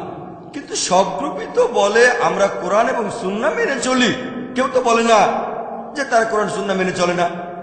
এখন কোরআন আর সুন্নাহ মানবো কিভাবে? যেভাবে আমাদের নবীজি আর সাহাবীগণ বুঝেছিলেন, তিন প্রজন্ম যেভাবে বুঝেছিলেন। সাহাবীগণ বলেছেন যে আমাদের নবীজি মুহাম্মদ সাল্লাল্লাহু আলাইহি ওয়াসাল্লাম বলেছেন সেরা প্রজন্ম হলো আমার প্রজন্ম, তারপরের প্রজন্ম আর তারপরেরটা। তাই যদি কোনো মতভেদ দেখা দেয় যে কোরআনের অমুক আয়াতের অর্থ কি হবে, আমাদের দেখতে হবে সাহাবীগণ সেটা কিভাবে বুঝেছিলেন। যদি সেখানে না পান তাহলে পরের প্রজন্ম, তাবেইন। সেখানেও যদি না পান তারপরের প্রজন্ম, তাবে তাবেইন। এভাবে মেনে চলবো। পবিত্র কোরআনের অনেক আয়াতেই বলা হয়েছে, যেমন মাসা, এর দুটো অর্থ সহবাস করা, শারীরিক স্পর্শ। তারপর সহিহ হাদিস দেখলে জানতে পারবেন যে এটা সহবাস করা, শারীরিক স্পর্শ না। সহজ। একইভাবে পবিত্র কোরআনের কোনো আয়াত নিয়ে যদি কোনো রকম মতভেদ থাকে তাহলে আমরা সেটার ব্যাখ্যা খুঁজব। যদি কোরআনের অন্য কোনো আয়াতে উল্লেখ থাকে কোরআনে শ্রেষ্ঠ, যদি না থাকে তাহলে নবীজির হাদিস খুঁজে দেখবেন। যদি সেখানে না পান তাহলে দৃষ্টান্ত দেখবেন সাহাবীগণ, তাবেইন আর তাবে তাবেইন। শেষ। তাহলে প্রমাণের জন্য হুজ্জা আর কোরআনকে বোঝার জন্য, হাদিস বোঝার জন্য আমাদের সামনে পথ দেখাবেন আল্লাহ এবং তার রাসূল, তারপর সালাফিস সালেহিন। আমরা এইভাবে মেনে চলব। এছাড়াও পবিত্র কোরআনের অনেক আয়াতের দুটো অর্থ হতে পারে। যেমন পবিত্র কোরআন সূরা বাকারায় আছে, আল্লাহর পথে যারা নিহত হয় তাদের মৃত বলো না, বরং তারা জীবিত। অনেকে বলবে তাহলে তো তারা বেঁচে আছে, তাদের সাথে কথা বলতে পারবো। এখন এই শহীদরা যদি জীবিত হয় তাহলে আমাদের নবীজিও বেঁচে আছেন। খুব সুন্দর যুক্তি। কিন্তু সাহাবীগণ এটা কিভাবে বুঝেছিলেন? তারা কি ধরে নিয়েছিলেন যে নবীজি বেঁচে আছেন? তারাই কবর দিয়েছেন। তারা নবীজির জানাজার নামাজও পড়েছেন। যুদ্ধের ময়দানে যখন মুসলিমরা শহীদ হয়েছেন, সাহাবীগণ তাদের জানাজার নামাজও পড়েছেন। জীবিত কারো জানাজার নামাজ কি পড়া যায়? না। এখানে কোরআনের আয়াতটা বলছে শত্রুরা যখন উল্লাস করে বলে তোমাদের লোকদের মেরেছি, তবে তাদের সাথে পরকালে দেখা হবে, তারাই সবচেয়ে লাভবান। এখানে শারীরিক বেঁচে থাকার কথা বলা হচ্ছে না। যদি শারীরিকভাবে জীবিত থাকতেন সাহাবীগণ কবর দেবেন কেন? তাহলে পবিত্র কোরআনের কোনো আয়াত নিয়ে যদি মতভেদ দেখা দেয় তাহলে ব্যাখ্যা খুঁজবেন কোরআন, হাদিস আর সাহাবীগণের বিভিন্ন দৃষ্টান্তে, সেখানে উত্তরটা পাবেন। খুবই সহজ, কঠিন না। বিশেষজ্ঞ হতে হবে না, আপনাকে সামান্য একটু রিসার্চ করতে হবে, সামান্য, বেশি না। এখন আরেক দল লোক আছে, যখন তাদের বলি যে আপনি কোন দলে, আপনার পরিচয় কি, তারা বলে আমি আহলে হাদিস। আমি বলি আহলে হাদিসের অর্থটা কি? তারা বলে আমরা হলাম কোরআন আর সুন্নাহর অনুসারী, কোরআন এবং হাদিস। আমি বললাম ভালো, যুক্তি আছে। আমি তাদের বলি ঠিক আছে, আপনি নিজেকে আহলে হাদিস বলছেন, কিন্তু আমি আমাকে বলি আহলে সহিহ হাদিস, কারণ আমি মানি শুধু কোরআন আর সহিহ হাদিস।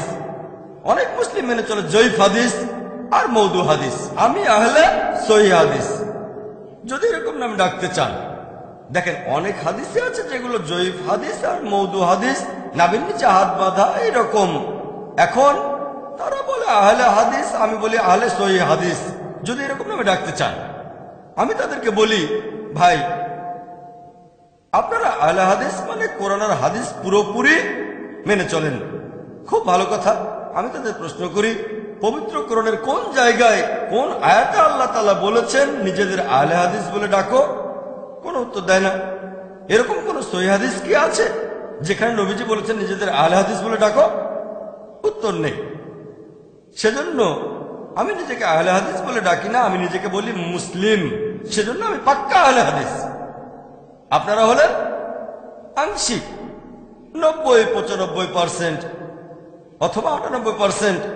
আমি পুরোপুরি আহলে হাদিস, আহলে সহিহ হাদিস। আপনারা কি বলেন? আপনি যদি কোরআন এবং হাদিস মেনে চলেন, কোরআনের কোন আয়াতে আল্লাহ তাআলা কি বলেছেন আহলে হাদিস বলে ডাকো? কোন সহিহ হাদিসও বলছেন না যে নবীজি বলেছেন নিজেদের আহলে হাদিস বলো।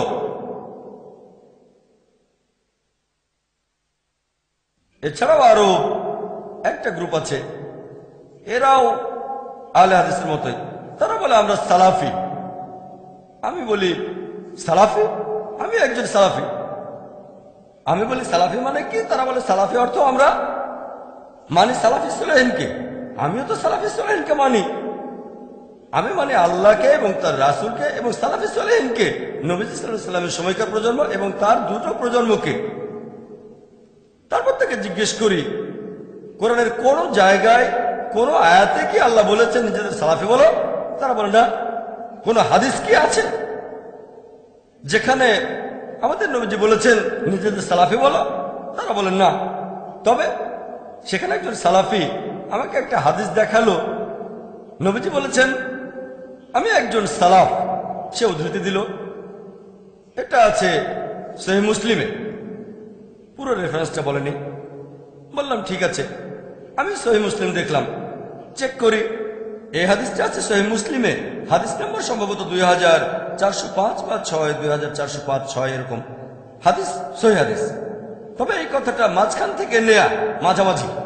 পুরো হাদিসটা বলছে যে মুহাম্মদ সাল্লাল্লাহু আলাইহি সাল্লাম তার মেয়েকে বললেন ফাতিমা রাদিয়াল্লাহু আনহাকে যে আমি একজন উৎকৃষ্ট সালাফ তোমার জন্য, আমি একজন উৎকৃষ্ট সালাফ তোমার জন্য। এখানে বাবা বলছেন তার মেয়েকে। এখন নবীজি মুহাম্মদ সাল্লাল্লাহু আলাইহি ওয়াসাল্লাম তার মেয়েকে বললেন হযরত ফাতিমা রাদিয়াল্লাহু আনহাকে যে আমি একজন উৎকৃষ্ট সালাফ। আরবি ভাষায় এই সালাফ শব্দটার অর্থ হচ্ছে পূর্বসূরি, পূর্বপুরুষ। তাহলে আমি যদি আমার মেয়েকে বলি আমি তোমার সালাফ, সমস্যা নেই। একজন আরব খ্রিস্টান যদি তার মেয়েকে বলে আমি তোমার জন্য সালাফ, কোনো সমস্যা নেই। অর্থের দিক থেকে কোনো সমস্যা নেই। তবে ইসলাম অনুযায়ী পূর্বপুরুষ, হ্যাঁ, মুহাম্মদ সাল্লাল্লাহু আলাইহি সাল্লাম তার মেয়ের জন্য উৎকৃষ্ট সালাফ। তবে আমাদের মধ্যে প্রত্যেকে হয়তো তার মেয়ের জন্য উৎকৃষ্ট ইসলামিক সালাফ নয়, হয়তো সেই সন্তান বাবার চেয়ে আরো বেশি ইসলামিক। তাহলে প্রত্যেক বাবা মাই সন্তানকে এটা বলতে পারে না। যদি সালাফের শব্দগত অর্থটা ধরেন, বিশেষজ্ঞদের মতে, সালাফিদের মধ্যে অনেক বিখ্যাত বিশেষজ্ঞ আছেন, তারা বলেন বর্তমানে কেউ বলতে পারে না যে সে একজন সালাফ। কেন? আমরা খালাফ, আমরা পরে এসেছি। সালাফগণ ছিলেন আমাদের আগে। তাহলে আগের মানুষদের সাথে তুলনা করলে আমরা খালাফ। হ্যাঁ, আমরা সালাফ হতে পারি আমাদের সন্তান, নাতি নাতনি, বংশধরদের জন্য। তাহলে টেকনিক্যালি আমরা সালাফ হতে পারি, ইসলামিক্যালি না। ইসলামিক্যালি আমরা খালাফ। ক্লিয়ার? আমি একবার অস্ট্রেলিয়ায় গিয়েছিলাম, সেবারে ওখানে প্রথম গিয়েছিলাম লেকচার ট্যুরে। যারা ডেকেছিলেন মাশাআল্লাহ তারাও কোরআন সুন্নাহ মেনে চলেন, সহিহ হাদিস। তারা ইনভাইট করলেন, যথাসময়ে আমি অস্ট্রেলিয়ায় পৌঁছালাম। তারপর সেই শহরেও পৌঁছে গেলাম। আমি তাদের নাম বলবো না, সবাই খুব ভালো মাশাআল্লাহ। রাতের বেলায় আমরা পৌঁছালাম, আমার সাথে আমার ক্যামেরা ক্রুরাও ছিল। তখন আমরা সবাই সেখানে নামাজ আদায় করলাম। তাদের একজন বলল, আরে আপনারা তো আমাদের মতো করে নামাজ পড়েন। আমি বললাম আপনাদের মতো করে মানে? আমি নবীজির মতো করে নামাজ পড়ি। তারা বলছে আপনারা তো আমাদের মতো করে নামাজ পড়েন, আপনাদের মতো করে মানটা কি, আমরা নবীজির মতো করে পড়ি। এই গ্রুপের অনুসারীরা মাশাআল্লাহ কোরআন সহিহ হাদিস মেনে চলে। তবে তাদের বলা উচিত ছিল, দেখে ভালো লাগলো আপনারা নবীজির মতো করে নামাজ পড়েন, আমাদের মতো করে না। আমি তো তাকে দেখে নামাজ পড়ছি না, আমি আগে থেকে নামাজ পড়ছি। আমি তার মতো করে পড়ছি না, আমি নবীজির মতো করে নামাজ পড়ছি। আর আলহামদুলিল্লাহ সেও নবীজির মতো করে পড়ছে। তার বলা উচিত ছিল, দেখে ভালো লাগছে নবীজির মতো করে নামাজ পড়ছেন, কিন্তু সে বলল আরে আপনারা তো আমাদের মতো করেই পড়ছেন, খুব খুশি। তারা আগে আমার ভিডিও ক্যাসেট দেখেছিল।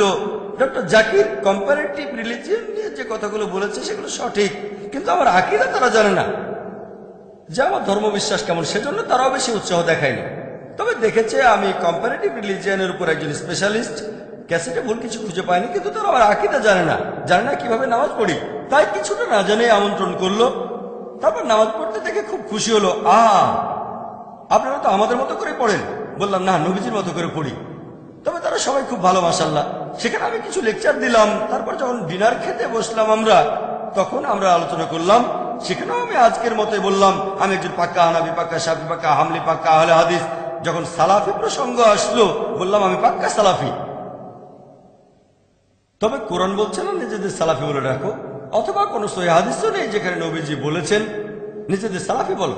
প্রায় সবাই আমার সাথে একমত হলো, শুধু একজন বাদে। এক ভাই একমত হলো না, অন্য সবাই বলল মাশাআল্লাহ জাকির ভাই আপনার সাথে আমরা একমত। একজন ভাই আমাকে প্রশ্ন করলো, ভাই জাকির, শেখ নাসিরউদ্দিন আলবানীর নাম শুনেছেন? বললাম হ্যাঁ, তাকে চিনি। তাকে কেমন মনে করেন? বললাম মাশাআল্লাহ, উনি আমাদের সময় শ্রেষ্ঠ মুহাদ্দিসদের একজন, কয়েক বছর আগের কথা। শেখ নাসিরউদ্দিন তখন জীবিত ছিলেন রহিমুল্লাহ, আল্লাহ তাকে শান্তিতে রাখুন। আচ্ছা, তার কথা মানেন? হ্যাঁ, তিনি বিখ্যাত বিশেষজ্ঞ, তাকে শ্রদ্ধা করি, ভালোবাসি, তাকে সম্মান করি। আচ্ছা, আমি ওনার কথার উদ্ধৃতি দিচ্ছি। সে ইন্টারনেটে গিয়ে albani.com থেকে ডাউনলোড করলো ওনার ফতোয়া। এখন এই ফতোয়ার উত্তর দেন শেখ নাসিরউদ্দিন আলবানী, আল্লাহ তাকে শান্তিতে রাখুন, তাকে শ্রদ্ধা করি, ভালোবাসি, সম্মান করি, আমি তার প্রশংসা করি। মুসলিম বিশেষজ্ঞদের মধ্যে এই ব্যাপারে দুটো গ্রুপ আছে। এক গ্রুপ বলেন সালাফি বলে পরিচয় দেওয়া ফরজ, শেখ আলবানী হচ্ছেন সেই দলে। এই বিশেষজ্ঞরা বলেন সালাফি বলে পরিচয় দেওয়া ফরজ। আমি বললাম আলহামদুলিল্লাহ, যদি কেউ প্রমাণ করে দেখাতে পারে কোরআন এবং হাদিস থেকে, আজকে প্রমাণ দিলে আমি আজকে থেকে সেটা পালন করতে শুরু করব। তবে আমি চেক করে দেখব, যদি কেউ আজকে আমার সামনে প্রমাণ করতে পারে কোরআন আর হাদিস থেকে যে সালাফি পরিচয় দেওয়াটা ফরজ অথবা আহলে হাদিস বলা ফরজ, আমি পালন করব। অথবা নিজেকে হানাফি পরিচয় দেওয়া ফরজ বা মালিকি বলা ফরজ, আমি সেটা পালন করব। আমি আমার ধর্মের লেভেল হিসেবে নিজেকে বলতে চাই একজন মুসলিম। যখন সেই ফতোয়াটা পড়লাম শেখ নাসিরউদ্দিন আলবানীর, তিনি তার সময়ের একজন সেরা বিশেষজ্ঞ, তিনি বলেছেন যে ইমাম হানিফা বলেছেন, একটা হাদিসের উদ্ধৃতিও দিয়েছেন যে ইসলামে ৭৩টা দল হবে, সবাই দোজখে যাবে, শুধু একটা দল বাদে, সেই দলটা হলো জামা। আর এই জামা শব্দটার অর্থ প্রথম ৩টা প্রজন্ম, হাদিসটা আছে সহিহ বুখারীতে। হ্যাঁ, আমিও সেটা মানি। তিনি বলেছেন, আবু হানিফার উদ্ধৃতিতে ইমাম আবু হানিফা বলেছেন যে জামা অর্থ অনুসরণ করা সাহাবীগণ এবং তার পরের ২ প্রজন্মকে সালাফি সালেহীন। বললাম আমি তো সেটা মানি। সে আমাকে আরো দেখালো ইবনে তাইমিয়ার উদ্ধৃতি, এটা বাধ্যতামূলক যে তোমরা মেনে চলবে সালাফি সালেহীনকে। বললাম আমি তো মানি। তারপর সে ফতোয়া দেখালো ইমাম শাফির, এটা বাধ্যতামূলক, তোমরা মেনে চলবে ৩ প্রজন্মকে, ধার্মিক পুরুষদের। বললাম আমি তো মানি, সমস্যাটা কোথায়? ইনারা কি বলেছেন নিজেদের সালাফি বলে ডাকো? আবু হানিফা এই কথা বলেননি, ইমাম শাফিও কখনো বলেননি, শেখ ইবনে তাইমিয়াও বলেননি। লোকে মনে করে বলেছেন, আসলে বলেননি। তাহলে কোরআন হাদিস থেকে প্রমাণ করা যাচ্ছে না যে নিজেদের বলতে হবে সালাফি। এটা হলো একটা কিয়াস, শেখ নাসিরউদ্দিন আলবানীর দেয়া যুক্তি। আমি তাকে শ্রদ্ধা করি, তিনি একজন বিখ্যাত বিশেষজ্ঞ, আমি তাকে সম্মান করে ভালোবাসি। শেখ নাসিরউদ্দিন আলবানীকে একজন ইউজার প্রশ্ন করেছিল, ইন্টারনেটে albani.com গেলে দেখতে পাবেন, তিনি সেখানে যুক্তি দিয়েছেন কেন আমরা নিজেদের সালাফি সালেহীন বলবো। একজন প্রশ্নকারীর সাথে তার আলোচনা হচ্ছে, প্রশ্নকারী এক জায়গায় বলছে আমি একজন মুসলিম। শেখ নাসিরউদ্দিন আলবানী বললেন, আপনি কোন ধরনের মুসলিম? আপনি কি খারিজি? আপনি কি মুতাজালি? আপনি কি শিয়া নাকি রেফাদি নাকি আপনি কাদরি? কোন ধরনের মুসলিম? প্রশ্নকারী বলল, আমি কোরআন সুন্নাহ মেনে চলা একজন মুসলিম। কোন সুন্নাহ? কোরআন সুন্নাহ তো সবাই মেনে চলে। যেমন খারিজিরা কোরআন সুন্নাহ মেনে চলে, শিয়ারাও কোরআন সুন্নাহ মানে, কাদরিরাও কোরআন সুন্নাহ মানে। কোন ধরনের কোরআন সুন্নাহ? সে তখন বলল, আমি কোরআন এবং সুন্নাহ মেনে চলি যেভাবে সালাফি সালেহীন এগুলোর ব্যাখ্যা করেছিলেন। তখন শেখ বললেন, হ্যাঁ, খুব ভালো, আমরা কোরআন সুন্নাহ মানব যেভাবে সালাফি সালেহীন এগুলোর ব্যাখ্যা করেছেন। তাহলে এই বড় সেন্টেন্সটা ছোট করে বললে শব্দটা হচ্ছে সালাফি। তর্কে তিনি জিতে গেলেন। এটা বলছে সালাফিরা। শেখ তর্কে জিতলেন। ইন্টারনেটে গেলে দেখতে পাবেন আমি শেখ আলবানীকে শ্রদ্ধা করি। আমার অনেক লেকচারে কোনোটা সহিহ হাদিস কিনা সে ব্যাপারে ওনার রেফারেন্স দিয়েছি। তাকে শ্রদ্ধা করি, ভালোবাসি, তাকে সম্মান করি, তবে তাকলিদ না। তাকলিদ না, তাকলিদ শুধুমাত্র আল্লাহ এবং রাসূলের জন্য। হ্যাঁ, এটা যুক্তি, এটা হলো কিয়াস। এখন আমি বলবো কোরআন এবং সুন্নাহ থেকে প্রমাণ করে দেখান, যুক্তি না। আলহামদুলিল্লাহ, সুম্মা আলহামদুলিল্লাহ, আল্লাহ আমাকে যথেষ্ট যুক্তি বুদ্ধি দিয়েছেন, সুম্মা আলহামদুলিল্লাহ। আমি কোনো বিশেষজ্ঞ নই। আমি নিজেকে মনে করি ছাত্র, তালবে ইলম, জ্ঞান আহরণ করি। তবে আল্লাহর রহমতে অনেক বিশেষজ্ঞের সঙ্গে কথা বলেছি। ইন্ডিয়ার অনেক বড় বড় বিশেষজ্ঞের সঙ্গে আলোচনা করেছি। কেউ এসেছেন নাদবা থেকে, কেউ দেওবান থেকে। সৌদি বিশেষজ্ঞদের সঙ্গে আলোচনা করেছি, আলহামদুলিল্লাহ। অন্যান্য দেশের বিশেষজ্ঞদের সঙ্গে আলোচনা করেছি।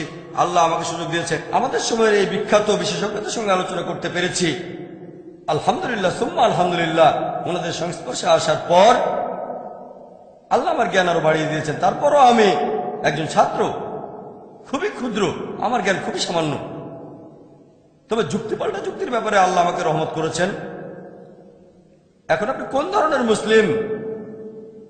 আপনি কি খারিজি? আপনি কি মুতাজালি? আপনি কি শিয়া নাকি কাদরি নাকি আপনি সুফি? এটা নিয়েই ছিল তর্কটা। সেই প্রশ্নকারী আর শেখের আলোচনা। তখন সেই প্রশ্নকারী বলল, আল্লাহ তো কোরআনে বলেছেন নিজেদের মুসলিম বলে ডাকো। শেখ উত্তর দিয়েছিলেন, ইসলাম ছিল তখন মাত্র এক দল, এখন অনেক আলাদা দল।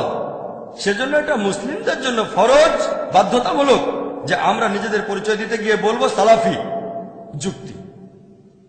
এখন আমি উত্তর দিচ্ছি। তর্ক সেখানে শেষ হয়ে গিয়েছিল। শেখ নাসিরউদ্দিন আলবানী সেই তর্কে জিতেছিলেন। আমার সাথে তর্ক করা লাগবে না। কোরআন হাদিস থেকে প্রমাণ করে দেখান, ডক্টর জাকির নায়েক সাথে সাথে মেনে নেবে। বিতর্কে আলহামদুলিল্লাহ, সুম্মা আলহামদুলিল্লাহ, আল্লাহ আমাকে রহমত করেছেন। বিতর্কের ক্ষেত্রে আলহামদুলিল্লাহ, আল্লাহ আমাকে ক্ষমতা দিয়েছেন। এখন আমি উত্তর দিচ্ছি, শেখ আলবানীকে আমি শ্রদ্ধা করি, আমি ওনার কাছে একেবারে তুচ্ছ।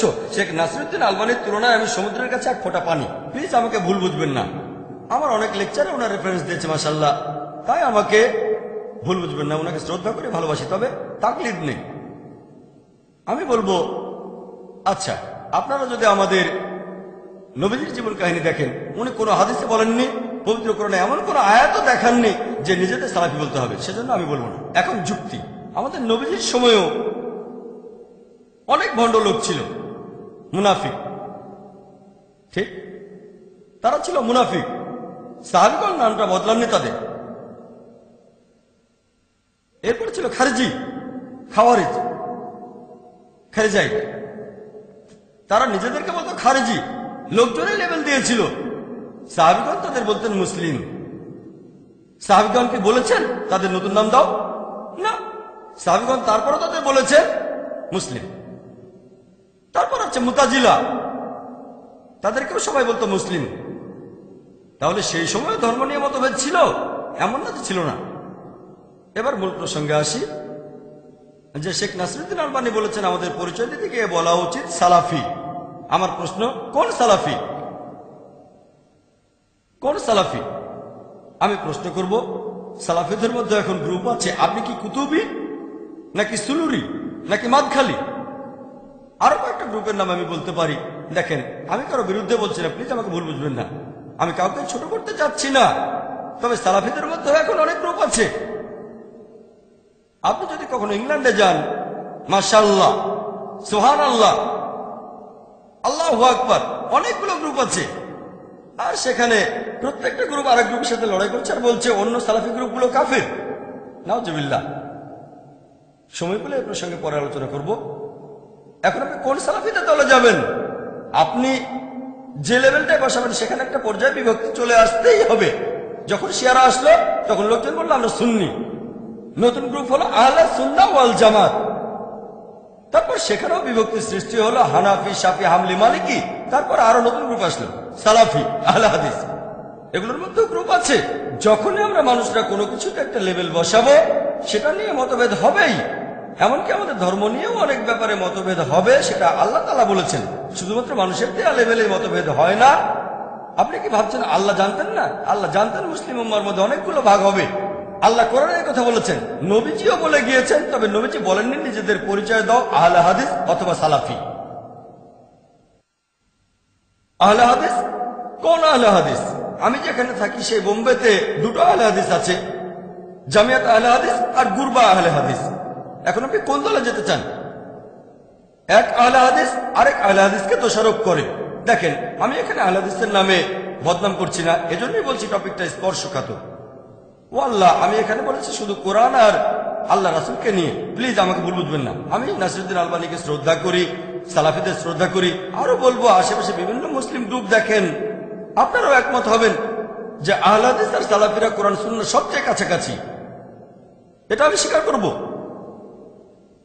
তবে তবে কোন সালাফি? প্রথম দিকে হয়তো নাসিরউদ্দিন আলবানীর সময়ও সালাফিদের মধ্যে গ্রুপ ছিল, এখন অনেক গ্রুপ আছে। সুরুলি, মাদখালি, কুতুবি। ও এর কথা ঠিক না, ওর কথা ঠিক না, ও নিজেকে সালাফি বলছে ঠিক না। এখন এসেছে নতুন বই, ট্রু সালাফি। ট্রু সালাফি। আমি সালাফিদের একটা দাওয়া অনুষ্ঠানে গিয়েছিলাম। ট্রু সালাফি, ট্রু সালাফি। এই ট্রু সালাফিটা কি? আমরা বোম্বেতে দাওয়ার উপরে ট্রেনিং দেই। পৃথিবীর বিভিন্ন দেশ থেকে লোকজন ট্রেনিং নিতে আসেন। সেবার 14টা দেশ থেকে 19 জন এসেছিলেন।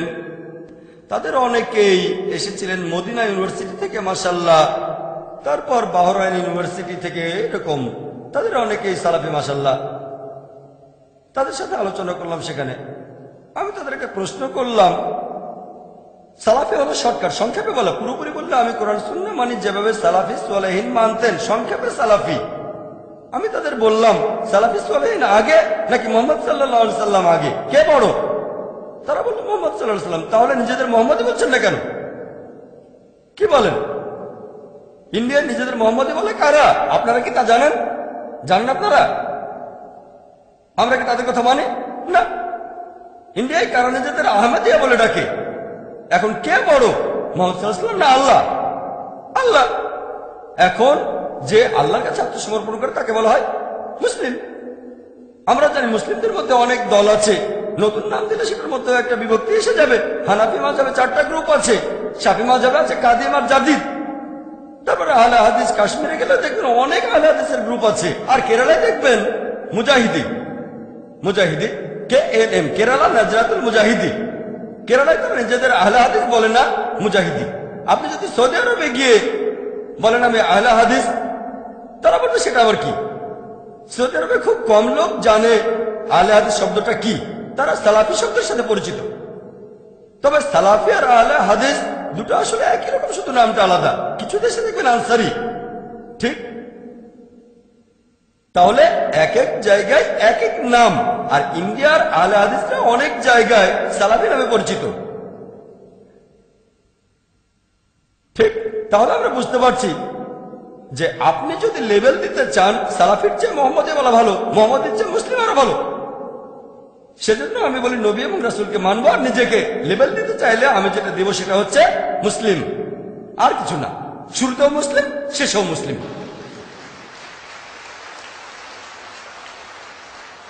আমি কোনো মুসলিম ভাইকে ছোট করছি না, হোক হানাফি, শাফি, হামলি, মালিকি, আহলে হাদিস। আনটিল হোয়েন উই ডিফার, এই বইটা লিখছেন শেখ ওতাইমি। আপনারা আমাদের এখানে বইটা পাবেন। আনটিল হোয়েন উই ডিফার 34 পৃষ্ঠায় শেখ ওতাইমিকে একজন ইন্ডিয়ান প্রশ্ন করল, আমাদের এই দেশে অনেকে নিজেদের বলে ইখওয়ানি আর তাবলিগি, এরা কি সত্যের পথে আছে নাকি ভুল পথে? শেখ ওতাইমি উত্তরে বললেন, যদি কেউ ইসলাম প্রচারের সময় পরিচয় দিতে গিয়ে বলে ইখওয়ানি, তাবলিগি বা সালাফি, সে ভুল পথে আছে। তাহলে প্রশ্নের মধ্যে সালাফি শব্দটা ছিল না, শেখ ওতাইমি সেখানে শব্দটা যোগ করলেন। যদি কেউ নিজেকে ইখওয়ানি, তাবলিগি বা সালাফি বলে ইসলাম প্রচারের সময়, তাহলে সে ভুল পথে আছে। এই কথাটা কিন্তু আমি বলিনি, ডক্টর জাকির নাইক কিছুই না ইসলামে, আমি শূন্য। শেখ ওতাইমি মাশাআল্লাহ অনেক বিখ্যাত, শেখ ওতাইমির ফতোয়াটা শুধু আমি মেনে চলছি। কোন সালাফি যদি আমাকে দোষারোপ করেন, তাহলে শেখ ওতাইমিকেও দোষারোপ করতে হবে। তবে সালাফিদের ওয়েবসাইটে গেলে আপনারা দেখবেন তারা বলছেন যে শেখ ওতাইমিও বলেছেন নিজেদের সালাফি বলতে হবে। তিনি কি বলেছেন? বলেছেন সালাফি সালেহিনকে মেনে চলতে হবে। সে কথা তো আমিও বলি। এভাবে বললে শেখ ওতাইমিও আপত্তি করবেন না। তবে ধর্মপ্রচারের সময় যদি বলেন নিজেদের সালাফি বলতে হবে, তিনি বলেছেন এই কাজটা ভুল কাজ। তাহলে শেখ নাসিরুদ্দিন আলবানী এক প্রান্তে ফরজ, শেখ ওতাইমি বলেছেন এটা ভুল। তবে দুজনে এটা মানেন। শেখ নাসিরুদ্দিন আলবানী আরো বলেছেন যদি বলো সালাফি আর ভাবো তুমি শ্রেষ্ঠ, তাহলে সেটা ভুল। শেখ সালেহ ফারজানা বলেছেন যদি ভাবো সালাফি বলে তুমি শ্রেষ্ঠ, তাহলে সেটা ভুল। তাহলে যে বিশেষজ্ঞরা বলেছেন সালাফি পরিচয় দেওয়াটা ফরজ, তারাও বলেছেন যদি বলো সালাফি আর ভাবো আমি শ্রেষ্ঠ, আমি বেহেশতে যাব, অন্যরা যেতে পারবে না, সেটা ভুল। শেখ সালেহ ফারজান, শেখ নাসিরুদ্দিন আলবানী, শেখ বিন বাজ, শেখ ওতাইমি বলেছেন যে সালাফি বলে পরিচয় দেওয়াটা উচিত না। আমি শেখ ওতাইমির মতো কঠিন করে বলবো না। যদি জিজ্ঞেস করেন তাহলে বলবো মুসলিম পরিচয় দেওয়াটাই সবচেয়ে ভালো। যদি কেউ নিজেকে সালাফি বলে পরিচয় দেয়, কোন কোন ক্ষেত্রে সেটা মুবাহ, ভালো, শর্টকাট। আমি বলছি না এটা হারাম, আমি এটাকে হারাম বলছি না। তবে সবচেয়ে ভালো সেফ, 100% সেফ মুসলিম। এটা নিয়ে বিশেষজ্ঞদের কোনো মতভেদ হবে না। যদি কেউ সংক্ষেপে বলতে চায়, পুরো কথাটা হলো মানে কোরআন, সুন্নাহ, সালাফি, সালেহিন, শুধু এটা বোঝানোর ক্ষেত্রে। যদিও ব্যাপারটা এমন না, লোকজন বলে সালাফি বেহেশতে যাব, অন্য সবাই দোজখে যাবে, এভাবে বললে সেটা ভুল। সংক্ষেপে আমি এটাকে বলবো মুবাহ, এটা ফরজ না। আমি এখানে যার ফতোয়াটা মানব তিনি শেখ সালেহ মুনাজ্জিদ। শেখ সালেহ মুনাজ্জিদ বলেছেন যদি এটা বোঝাতে চান যে আপনি উদ্ভাবনকারীদের দলের নন, তাহলে কোনো সমস্যা নেই। কিন্তু যদি কেউ বলে আমি সালাফি বলে শ্রেষ্ঠ, তাহলে সেটা ভুল। তিনি নবীজির একটা হাদিসের উদ্ধৃতি দিয়েছেন। নবীজি যখন মদিনায় ছিলেন, সেখানে আনসার আর মুহাজিরদের মধ্যে একটা কোন্দল হলো। মুহাজির ডাক দিল, ও আনসার তোমরা এখানে চলে এসো। আনসাররা তার কাছে চলে আসলো। তারপর মুয়াজ্জিন বলল, ও মুহাজির আমাকে সাহায্য করো। নবীজি তার কাছে এসে বললেন, এই জাহেলিয়ার সম্বোধনটার কারণটা কি? এমনিতে আনসার বলে ডাকা কিন্তু খারাপ না, মুহাজির ডাকটাও খারাপ না, কিন্তু এখানে গ্রুপ তৈরি হচ্ছে। আনসার আমাকে সাহায্য করো, মুহাজির আমাকে সাহায্য করো। নবীজি বলেছেন এটা হলো জাহেলিয়ার সম্বোধন। আনসার একটা সুন্দর নাম, আনসার মানে সাহায্যকারী, আমাদের নবীজির সাহায্যকারী। মুহাজির মানে যারা হিজরত করেছে আল্লাহ এবং তার রাসূলের পথে, এটা সুন্দর নাম। তারপর নবীজি বলেছেন এটা হারাম, এটা নিজেকে শ্রেষ্ঠ বানানোর চেষ্টা। এটার উপর ভিত্তি করে আমি বলছি না সালাফি বলা হারাম, আমাকে ভুল বুঝবেন না। তবে সবচেয়ে ভালো হলো মুসলিম। যদি নিজেকে সালাফি বলেন আর কোথাও কোনো ভুল হয়ে যায়, তাহলে আপনি সমস্যায় পড়তে পারেন, দোজখে যেতে পারেন, বিপজ্জনক হতে পারে। যেহেতু নবীজি নিষেধ করেছেন সবচেয়ে সেফ বলো আমি মুসলিম। এমনিতে আপনি বলতে পারেন আমি পাক্কা হানাফি, পাক্কা শাফি, পাক্কা হামলি, পাক্কা মালিকি, পাক্কা আহলে হাদিস, পাক্কা সালাফি, কোনো সমস্যা নেই। তবে লেভেল এখানে পরিচয় দেবেন মুসলিম। লেকচার শেষ করার আগে কয়েকজন বিশেষজ্ঞের কিছু বক্তব্যের উদ্ধৃতি দেব, যাতে আরো ভালো বুঝতে পারেন। এখন অনেকে তাকলিদের কথা বলেন, তাকলিদ থাকলে তাকে কাফির বলা হচ্ছে। ইমাম শাফি, আল্লাহ তাকে শান্তিতে রাখুন, তিনি বলেছেন আল্লাহ সুবহানাহু ওয়া তাআলাকে ডাকবে, আল্লাহ যে নামগুলো বলেছেন অন্য নামে ডাকাটা হারাম, কুফরি। আল্লাহকে ডাকবেন যে নামে আল্লাহ এবং তার রাসূল ডেকেছেন, অন্য নামে না, অন্য নামে ডাকাটা সেটা হারাম। তবে কেউ যদি অন্য নামে ডাকে ব্যাপারটা না জেনে, তাহলে সে কাফির নয়। ইমাম শাফি। শেখ ইবনে তাইমিয়া কি বলেছেন জানেন? তিনি বলেছেন যদি কেউ কোন মানুষকে সেজদা করে আর মনে করে এটাই তার দিন, তাহলে সে অবিশ্বাসী নয়। শেখ ইবনে তাইমিয়া। যদি কেউ কোনো মানুষকে সেজদা করে, শেখ ইবনে তাইমিয়া বলেছেন যদি কেউ কোনো মানুষকে সেজদা করে, রক্ত মাংসের মানুষকে, আর ভাবে এটাই তার দিন, তাহলে সে অবিশ্বাসী না, যতক্ষণ না কেউ তাকে ব্যাখ্যা করে বলে তারপরে সে মুখ ফিরিয়ে নেয়।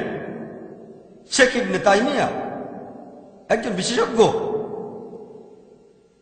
এছাড়াও আরো দেখবেন শেখ শাওখানি, তিনি বলেছেন যে যদি কেউ আল্লাহ ছাড়া অন্য কারোর সামনে নতজানু হয় ব্যাপারটা না জেনে, তাহলে সে অবিশ্বাসী নয়। মুহাম্মদ ইবনে ওয়াহাব, আল্লাহ তাকে শান্তিতে রাখুন, তিনি বলেছেন আমরা তাদেরকে অবিশ্বাসী বলি না, তাদের কাফির বলি না যারা আব্দুল কাদিরের মূর্তি অথবা কবরের সামনে নতজানু হয়, অথবা যারা আহমেদ নাকদাওয়ের মূর্তি বা কবরের সামনে নতজানু হয়, তাহলে তাদের কিভাবে অবিশ্বাসী বলি যারা শিরক করে না? আমরা বলি আমরা অনেক জানি, আমরা অন্যদেরকে বলি কাফির কাফির ইত্যাদি।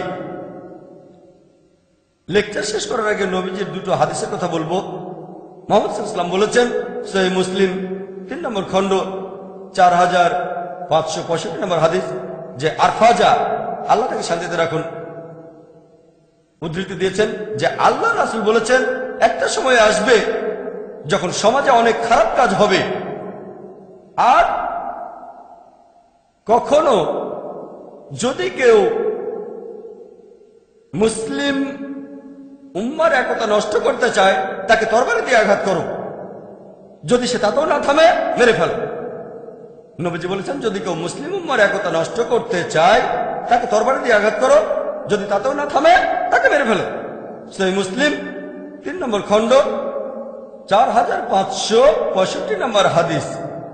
লেকচার শেষ করার আগে নবী সাল্লাল্লাহু আলাইহি ওয়াসাল্লামের আরেকটা হাদিস আপনাদের বলবো। সহিহ বুখারী 4 নম্বর খণ্ড 3606 নম্বর হাদিস। এই হাদিসটা বলে আমি শেষ করব। এখানে হুদায়ফা ইবনে ইয়ামান, আল্লাহ তাকে শান্তিতে রাখুন, তিনি বলেছেন লোকজন নবী সাল্লাল্লাহু আলাইহি ওয়াসাল্লামকে জিজ্ঞেস করতো কোন জিনিসটা ভালো, তবে আমি ভয় পেয়ে নবীজিকে জিজ্ঞেস করেছিলাম কোনটা খারাপ জিনিস। তিনি নবীজিকে জিজ্ঞেস করেছিলেন যে অজ্ঞানতার কারণে আমরা অনেক খারাপ কাজ করেছি, আল্লাহ আমাদের সঠিক পথে নিয়ে এসেছেন, এরপর কি আর কোনো খারাপ কাজ হবে? নবীজি বললেন হ্যাঁ খারাপ কাজ হবে। সেই খারাপের পর কি কিছু ভালো হবে? নবীজি বললেন হ্যাঁ, তবে সেটার মধ্যেও কিছু খারাপ জিনিস থাকবে। সাহাবীগণ তখন বললেন সেই খারাপটা কি? নবীজি বললেন তোমাদের মধ্যে কিছু লোক থাকবে যারা এমন কিছু জিনিস প্রচার করবে যেগুলো আমার সুন্নাহ নয়। সাহাবীগণ বললেন এটার পর আর কোন খারাপ কাজ হবে? নবীজি বললেন হ্যাঁ, কিছু লোক থাকবে যারা তোমাদের দোজখে আমন্ত্রণ জানাবে। তখন হুদায়ফা, আল্লাহ তাকে শান্তিতে রাখুন, তিনি বললেন আমাদের কি করা উচিত? নবীজি তখন বললেন তোমরা তোমাদের মুসলিম দল আর নেতাকে আঁকড়ে ধরে থাকো।